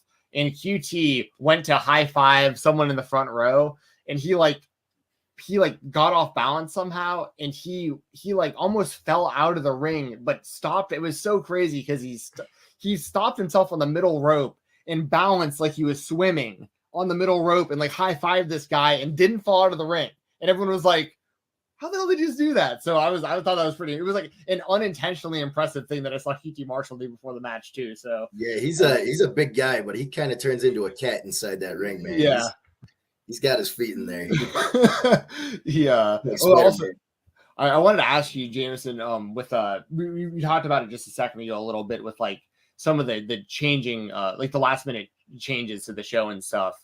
Like before the show started, I was talking to Brandon and Gerard. Once again, shout out to those guys, commentators. Those guys are awesome. Always made me feel super welcome on there. Like I really, really appreciate those guys. And they do great work. Not just at CDW, but I see them at like Southern Honor and like Battle Slam and that kind of stuff too. Like those guys are great. And I was talking to those guys before the show started, and I was like, yeah, man. So do you guys know like what number matches I'm doing? Just like so I'm ready. And they were like, oh yeah. So before we get started though, Jameson's hurt.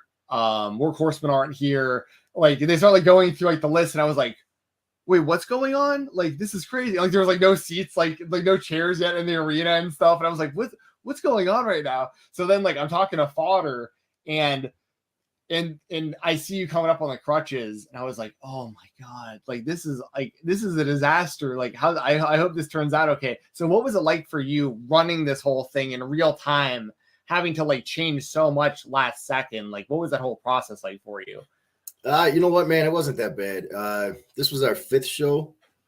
And I know only 5 shows is not that much experience, but you know, we've been in the business, been watching our whole lives.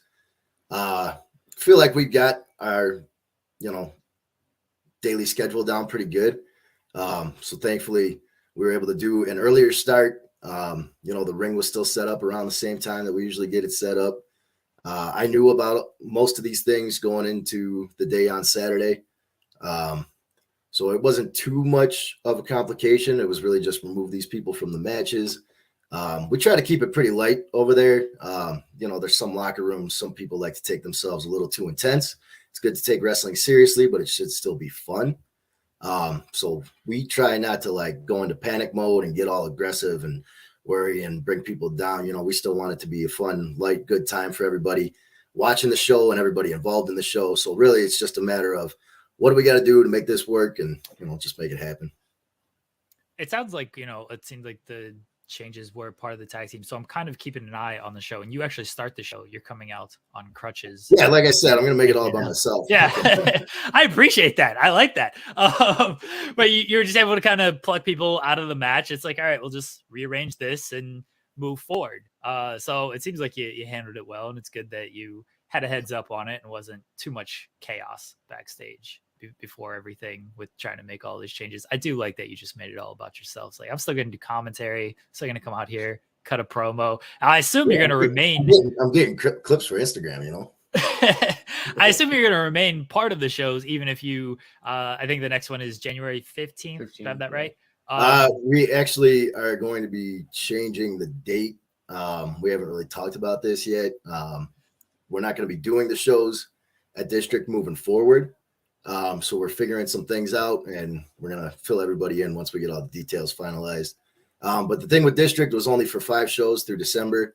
They only let us do them because I worked there. So it's just like, hey, we have some dates open we can let you guys use and fill in. The January date we were supposed to have, something turned out. Just we're not going to get it. So we're going to figure some stuff out, and we'll let everybody know. Okay. Sounds good. Well, We have to change the name of the company? No, we're going to keep the name. Still Championship District Wrestling. I know people get confused on the name District Championship Wrestling, whatever the case is. It's pretty simple. You read it Championship District Wrestling. You just read it going down. I don't know why people get confused. But, you know, it's the Championship District of Professional Wrestling. So we feel that's still a good name. We're definitely going to change the logo because that's their logo, the district in the middle. But other than that, there shouldn't be too many changes besides the venue. So cool. keep us updated on what's going on with that, so we can keep fans updated. We're working on finding some sponsors. We're talking to a few pretty good ones potentially right now, but obviously there's always one right there. That's actually my alarm to wake up at 11 o'clock in Atlanta. 11 o'clock when you thought the interview was your time, local time. Yeah. Technically I'm still early here. Yeah. Again, keep us informed with everything, so we can keep fans informed and updated on what's going on with that. Okay, so I was gonna say the next show, but you're still gonna remain part of the show, whether it be as a manager, personality, kick Jensen off of commentary. Just you gotta run something where you just like throw him out of the arena as a commentator and just take his spot. I feel like that's a good angle. No. That's all right. We like Jensen there. I Jeremy. I'm not trying to do your dirty work. You want to come get him, you come get him yourself. But Jensen can do commentary for some matches. I'll do commentary for some matches. Sheik's jumped on commentary. We want to give people chances to talk as well as wrestle. So maybe you'll start seeing some other people jump on commentary here and there. But as long as Jensen wants to come to a show, we'll get him on commentary for some matches. We love having him. Oh man, I appreciate that. Well, and speaking of that, this is kind of a good transition. One of the matches I got to call, you mentioned it earlier, Charlotte Renegade versus Ashley Dubois. Ashley, I'm not going to say I was a good luck charm or anything, but I am a big fan of hers. And that's why you put me on commentary for her match. So I really appreciate that. Me, Brandon, and Gerard call that match. Next thing I know, I see her popping up on WWE SmackDown. Just saying.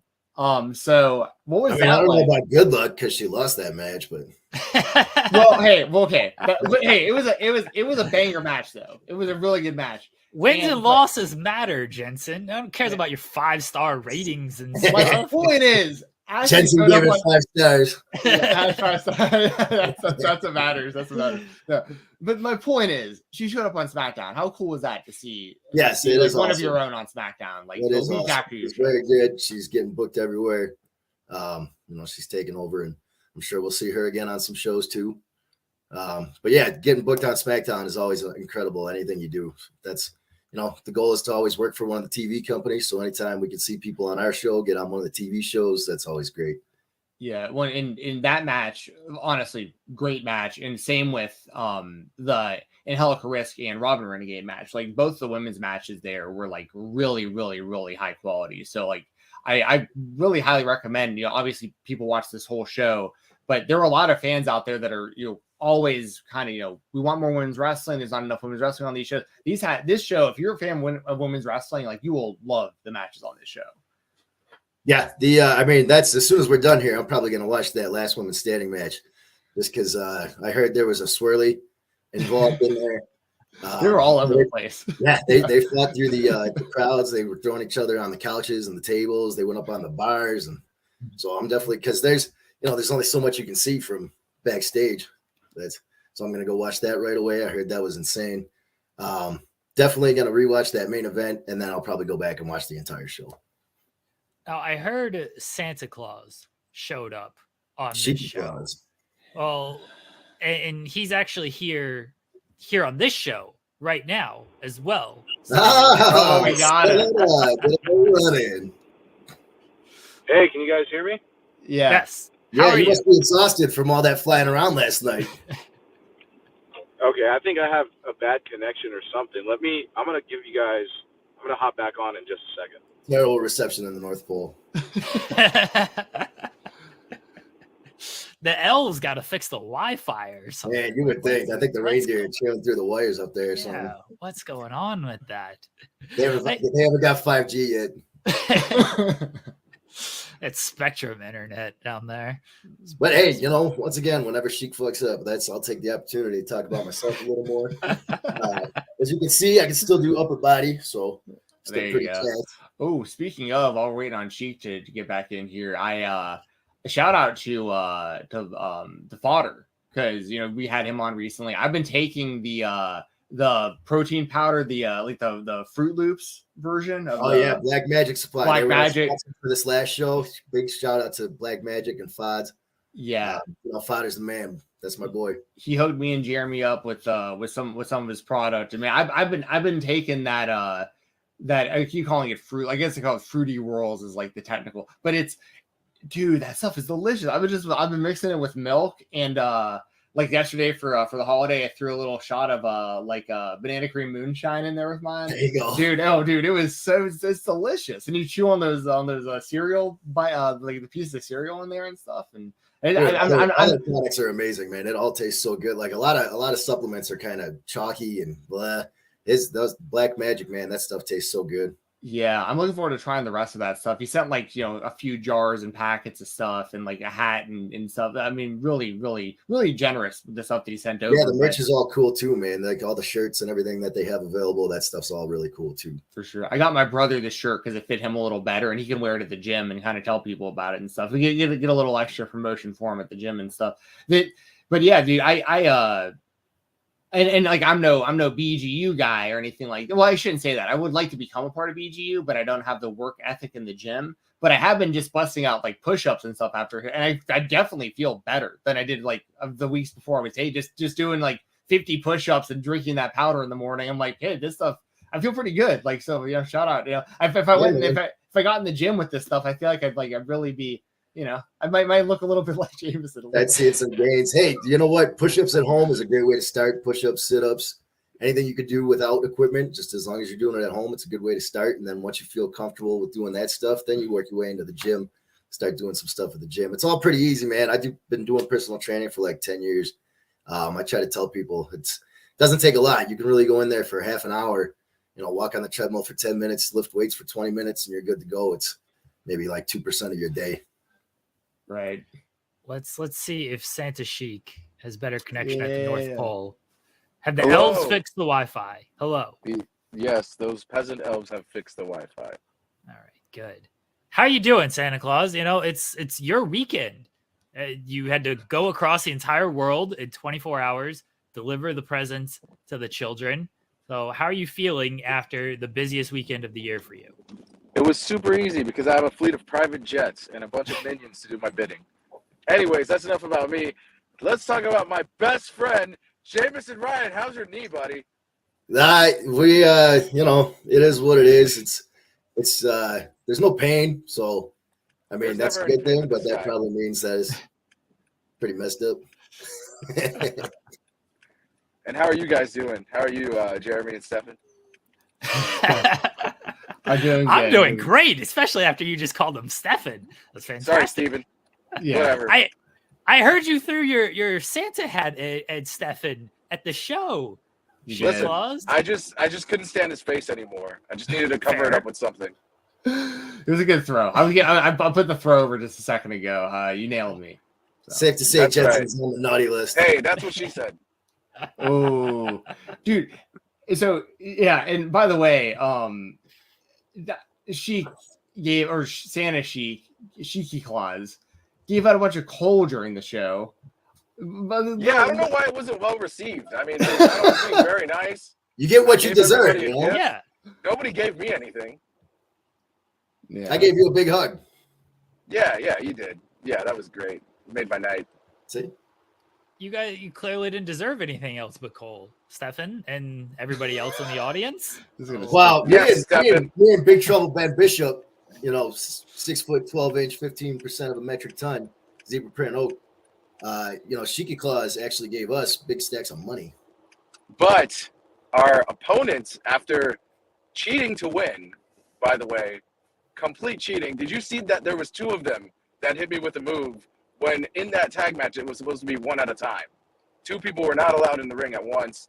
I don't know where the ref was at, but they both hit me with a move and they won. They both pinned me, which is not allowed. There's only allowed to be one guy in there at a time. So I'm expunging the victory from the record books of CDW because that did not count. There's no way on earth it counted, but they cheated to win. They gave away my gift to Big Ben Bishop and Jack Jameson Ryan to the peasants that I already gave coal to. They don't understand. They give them diamonds and money. Coal is just pre-diamonds. It's true. And listen, it's not like it's a big deal that they took our money. She gave us even more money when we got to the back. That's not the point. The point is they don't deserve that money, and Infantry gave it to them anyways. Yeah, that's our money. They don't deserve that money with their dirty little fingers and their ugly teeth and their Gross. weird Covered in ketchup. Sticky. Yeah, so some of them wore overalls. It's disgusting. Do you guys have a referee problem? Because I feel like last time we talked, there was a referee issue. Now there's another. I suspended Paul Santa from this past show, and he decided to take that opportunity to go on vacation. It was supposed to be a punishment. But now there's more referee issues with this match. Like, what's going on with the refereeing here? I mean, look, our referees are all incredible. They're very good referees. The problem is they don't want to do what we ask them to do, which is probably being a bad referee. So to be fair, they're probably right for not doing it, but also we're the ones paying them. So maybe they should also listen. 99% of the time, our referees are the most professional people in the world. Okay. But do you know what the difference between 99% and 100% is? It's flawless. And there's only one guy that's flawless, and that's me. So I can't blame anybody else because they can't be flawless like me, okay? True. I don't know if you got to find a way to get them in the 1%. Like Sheik, we gotta teach them how to be flawless. You know what, man, they can't keep screwing up. up. We tried buying them. Listen, you can lead a horse to water, but at the end of the day, you're still gonna have to shoot it and make glue out of it because it's no good.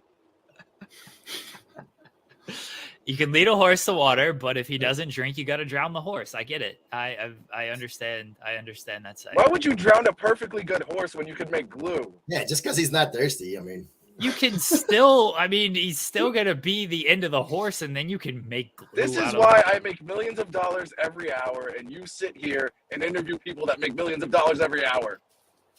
I think that's very fair. I can't even make $1 million every 10 years or anything. So I gotta figure that out. It's all right. Maybe in your next life you'll come back as not a human, and then you wouldn't have to worry about money. That would be great if I could come back as not a human. I'm hoping to get the BGU bump. You know, when I'm there, hoping to expand the brand a little bit and make a little bit more money. I feel like I can ask for more now that I got the BGU on the resume. Hey, it doesn't hurt to ask. Yeah. Did something happen when I wasn't here? Yeah, I got inducted. Well, a lot happened when you weren't officially. here, luckily. Yeah, not officially inducted, but I'm pretty sure I'm part of BGU. Jameson. Wait, hold on. I'm getting the email now. It says, we told Jeremy that he would be part of BGU. Just go along with it. He's an idiot. Okay. Got it. There should be two winky faces on there, too.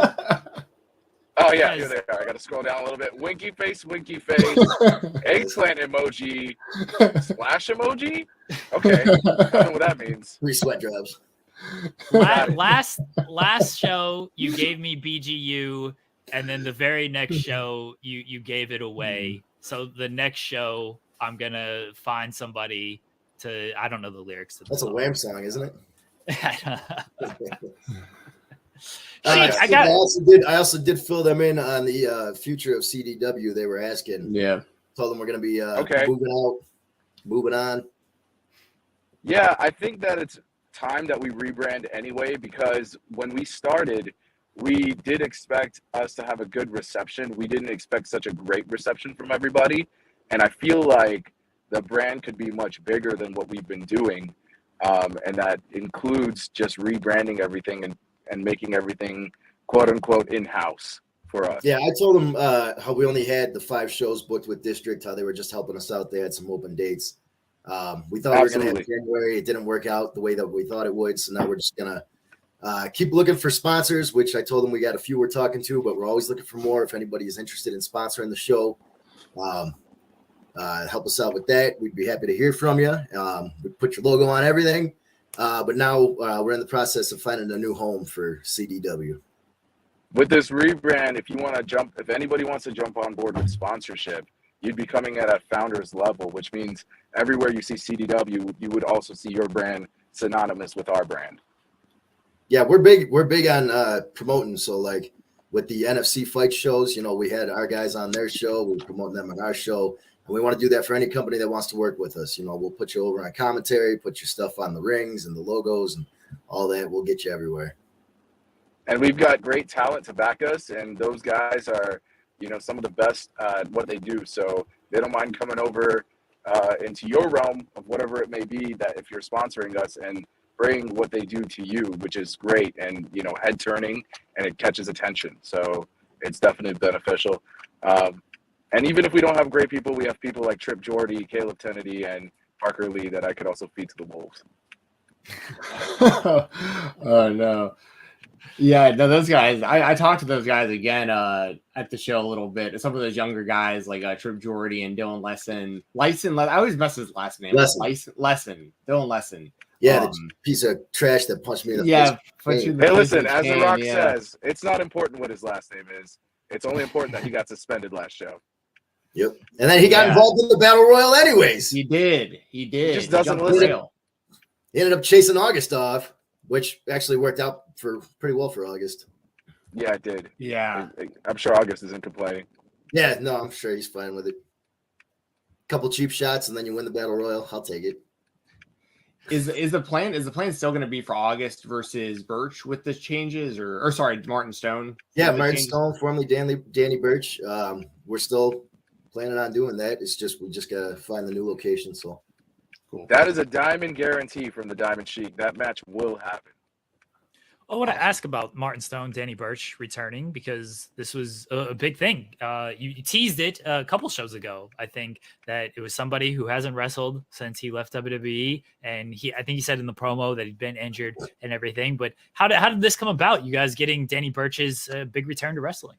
Yeah, he got I think he got hurt right before he left WWE. So he had to have surgery when he left, so he hasn't been able to wrestle. You know, he knew his timeline when he was looking to get back out there. He heard about us after our first show, and we got in contact, reached out, and he's only down in Florida, so it's pretty easy drive for him. And we thought, you know, the way that we've been building our main events, we like having those big stars, those big names in those main events for us. And what bigger main event than somebody like Martin Stone, formerly Danny Birch, coming off of WWE, making his big return to wrestling. I mean, can't get much bigger than that. Listen, Martin and I have been talking, and he was banking on August to win that Battle Royal because he and August have been going at it on social media. I don't know if you guys have seen this, but they have been shooting shots at each other all year long. Yeah, that's why he wanted to. He live feed in. You know, he sent us a live feed stream right after the Battle Royal because he had a feeling August was going to win, and sure enough, he did. So he. You know, talked a little trash to August, and we're all pretty excited about getting that match. Yeah, I saw there was a good amount of buzz for it too. Like you know, you had been in the loop with us about it, and we had stuff ready on Fightful for it. And I saw I think like Cultaholic and like some of the other outlets I saw. Yeah, I saw Wrestling Inc. So. Wrestling Inc. picked it up. Yeah, that was huge for me. I'm a big fan of Wrestling Inc. Yeah, as well as you guys, obviously, but I'm on your show, so that's clear. You guys made us regulars. I feel like we're kind of family here with Fightful. Bleep that Wrestling. Jameson, you don't have to be nice to these peasants. Come on.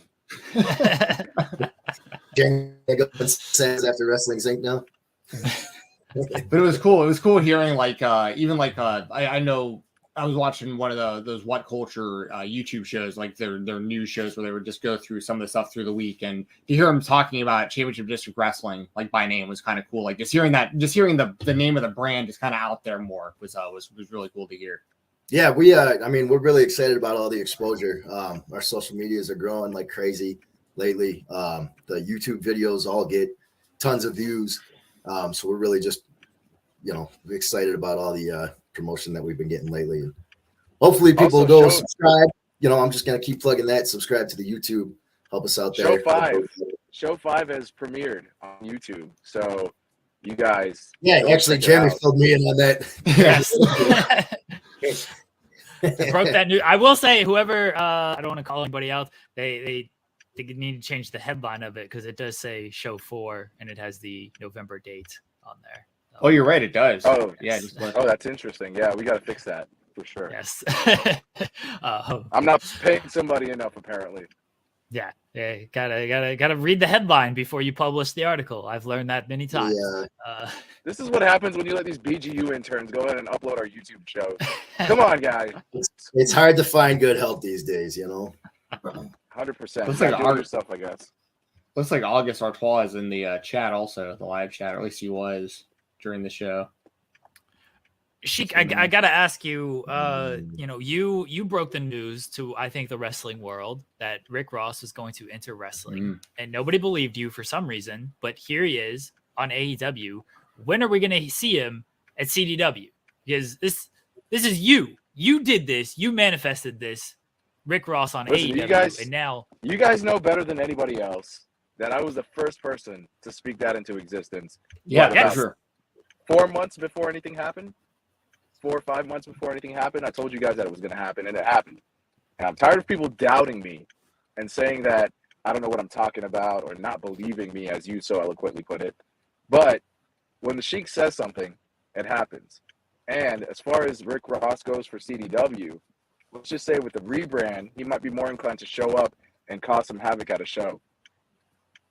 Good. Okay. We need more of the biggest balls. As long as he's not, using his amendment right for freedom of speech on our show. Hey, you know what? I gotta say, when Rick Ross wants to talk, you let Rick Ross talk. I'm not gonna say Rick Ross. No one's gonna stop him from doing that. That's that's him. I don't know if you guys heard him on Busted Open, but he went on there and pretty much said the same thing. He said the same thing. The biggest motherfucker. So Keith Lee's a big motherfucker. Tony Khan's cool motherfucker. He was gonna curse. Yep. Nobody's stopping him. Nobody said anything to him in the back when he got back there. What are you gonna tell Rick Ross? Like, what are you gonna tell him? He can afford the fine. He's the biggest boss you've seen thus far. He knows Pablo Noriega, the real Noriega. Like, he knows all these people. You can't tell Rick Ross. Devil is a lie. Yes, that's right. And every day he's hustling. Every single day. That reminds me, Sheik. I know they just did another one of those Diamond Ring battle royals, and like it led to the match with Ricky versus MJF. Did you make another Diamond Ring this year? I know you made the last one you told us about, but is there a fourth one coming, or are they going to use the third one going forward? Let me tell you guys a little story, okay? I call up one of my good friends, Maxwell Jacob Friedman, and I tell him, I say, hey, should we go ahead and design a fourth iteration of the Diamond Ring? And he tells me, since I am AEW champion, I don't plan on losing that or the ring at all. So you know what, my friend? Don't worry about it. But when I win it again on the 5th time, which he had, super confident that he was going to win it this time. He says, when I win it again the 5th time, we'll do a 5-year anniversary ring, and we're going to upgrade the hell out of it. So you can look forward to that. But as far as this one goes, Max is super happy with the ring I made, because obviously if you make something perfect and if it ain't broken, you don't fix it, right? So flawless. He said it's such an upgrade over the last one, and he loves it so much that he doesn't even want to think of another ring right now, and he wanted to keep it. Now, if Ricky had won the ring, I don't know if there would have been a request to change it or not, but since Max kept it, we decided that he was going to keep that one. He said it's a very good size for, let's just say, doing what he has to do on a weekly basis, so he's happy with it. Well, that's good to hear. I think a 5th-year anniversary one. I can't imagine what that thing's gonna look like. I huge, the size of your head. Yeah, I imagine it's just gonna be absolutely Well, the fact that you can't imagine it, and I already have like 8 designs in my head, is what differentiates me and you, I guess. Oh, it's a lot more than that for sure. But yeah, it's like all the fans at CDW with the coal. They can't imagine it, so they're never gonna get diamonds. Yeah, they're probably idiots. They probably used it to barbecue some pork or whatever these peasants eat on I guarantee you that guy sitting front row on the left is still squeezing it in his hand, thinking that's gonna work. Yeah, he has no idea that it takes high pressure and high temperature to make diamonds, not just soft not pressure just a hot head. and clammy hands. Guys, we appreciate you joining us today. Jameson, I hope everything goes well with your injury. Sheik, I hope you have safe travels from the North Pole. Let us know, plug anything you want to plug, talk about anything you want to talk about. Let everybody know where they can find everything at. Jameson, go ahead. At Jameson, or at, what is it? It's Post Malone. Hey, Jeremy, don't remind him of his own tag. It's at Post Malone on Instagram. It's at Post Malone JRY on Twitter. Sheik, what's the district YouTube page? I just had it up. I should know all these things. I mean, if you type in Championship District Wrestling in YouTube, It's it'll be the at first one that Championship comes up right District there. Wrestling. It is live. Obviously, this isn't live, so it doesn't matter. But I'm watching the trios match on my phone right here, or the triple threat. I need some coffee. Clearly, my brain's still not working at full capacity right now. It's because all the blood's going to your knee to heal it, so you don't have enough blood in your brain right now. It's all going somewhere. Eggplant emoji. There you go. Full circle. Sheik, where can they find you at? You can find me at Diamond Sheik on Instagram, at the Diamond Sheik on Twitter, and we will always be at District_Wrestling on Instagram. But like I said, the branding's going to change, so just keep an eye out for that. But we're going to try to hold on to our tags. Yep, name will be the same, hopefully, and just different color scheme, little cooler logo. Try and spice it up a little bit. Also, anybody watching, I am going to be looking to do some managing for BGU, whether you want to book Sheik, Brandon, or Ben, or Quattro. I can be on the outside while I'm injured, and I'm also looking to do some commentary. I had a lot of fun doing commentary on our shows, so if anybody needs commentary on their shows, I'd be happy to help out. I love to talk and hear my voice, so that's always fun for me. Keep us updated. That makes two of us. I like to hear your voice too. I like to hear my voice as it bounces back off of your voice. Keep us updated on the rebrand. He doesn't know how to respond. Took his breath away. Let us know about everything so we can keep our fans updated on everything as well. Guys, we really appreciate that you take time every month to talk to us and just discuss everything going on in your world and Championship District Wrestling. And Jameson, hope everything goes well with the MRI and the recovery, and it's not too bad. And you'll be back in there pressing guys, throwing guys around soon enough. And even if it doesn't, I'll still find a way to hit somebody. There you go.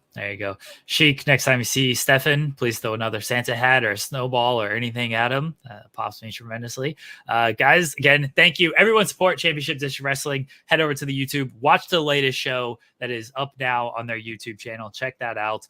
And we will be right back here on the spot.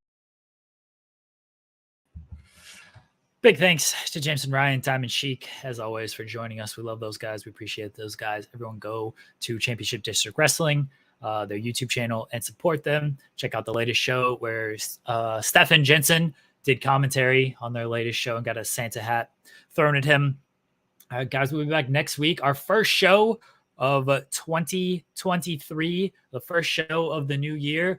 I'll probably have no sleep after staying up late for Wrestle Kingdom and then watching AEW and then staying up late for New Year Dash. So that should be a very fun show. I will be zombified as I go through next week's show. But we have an interview with chess boxing champion Matt Thomas next week, which is just fantastic that we're talking to a chess boxing champion. But he's involved in kind of like celebrity boxing, influencer boxing. He was on reality TV, Love is Blind. We did ask him some wrestling stuff. So that is next week's show.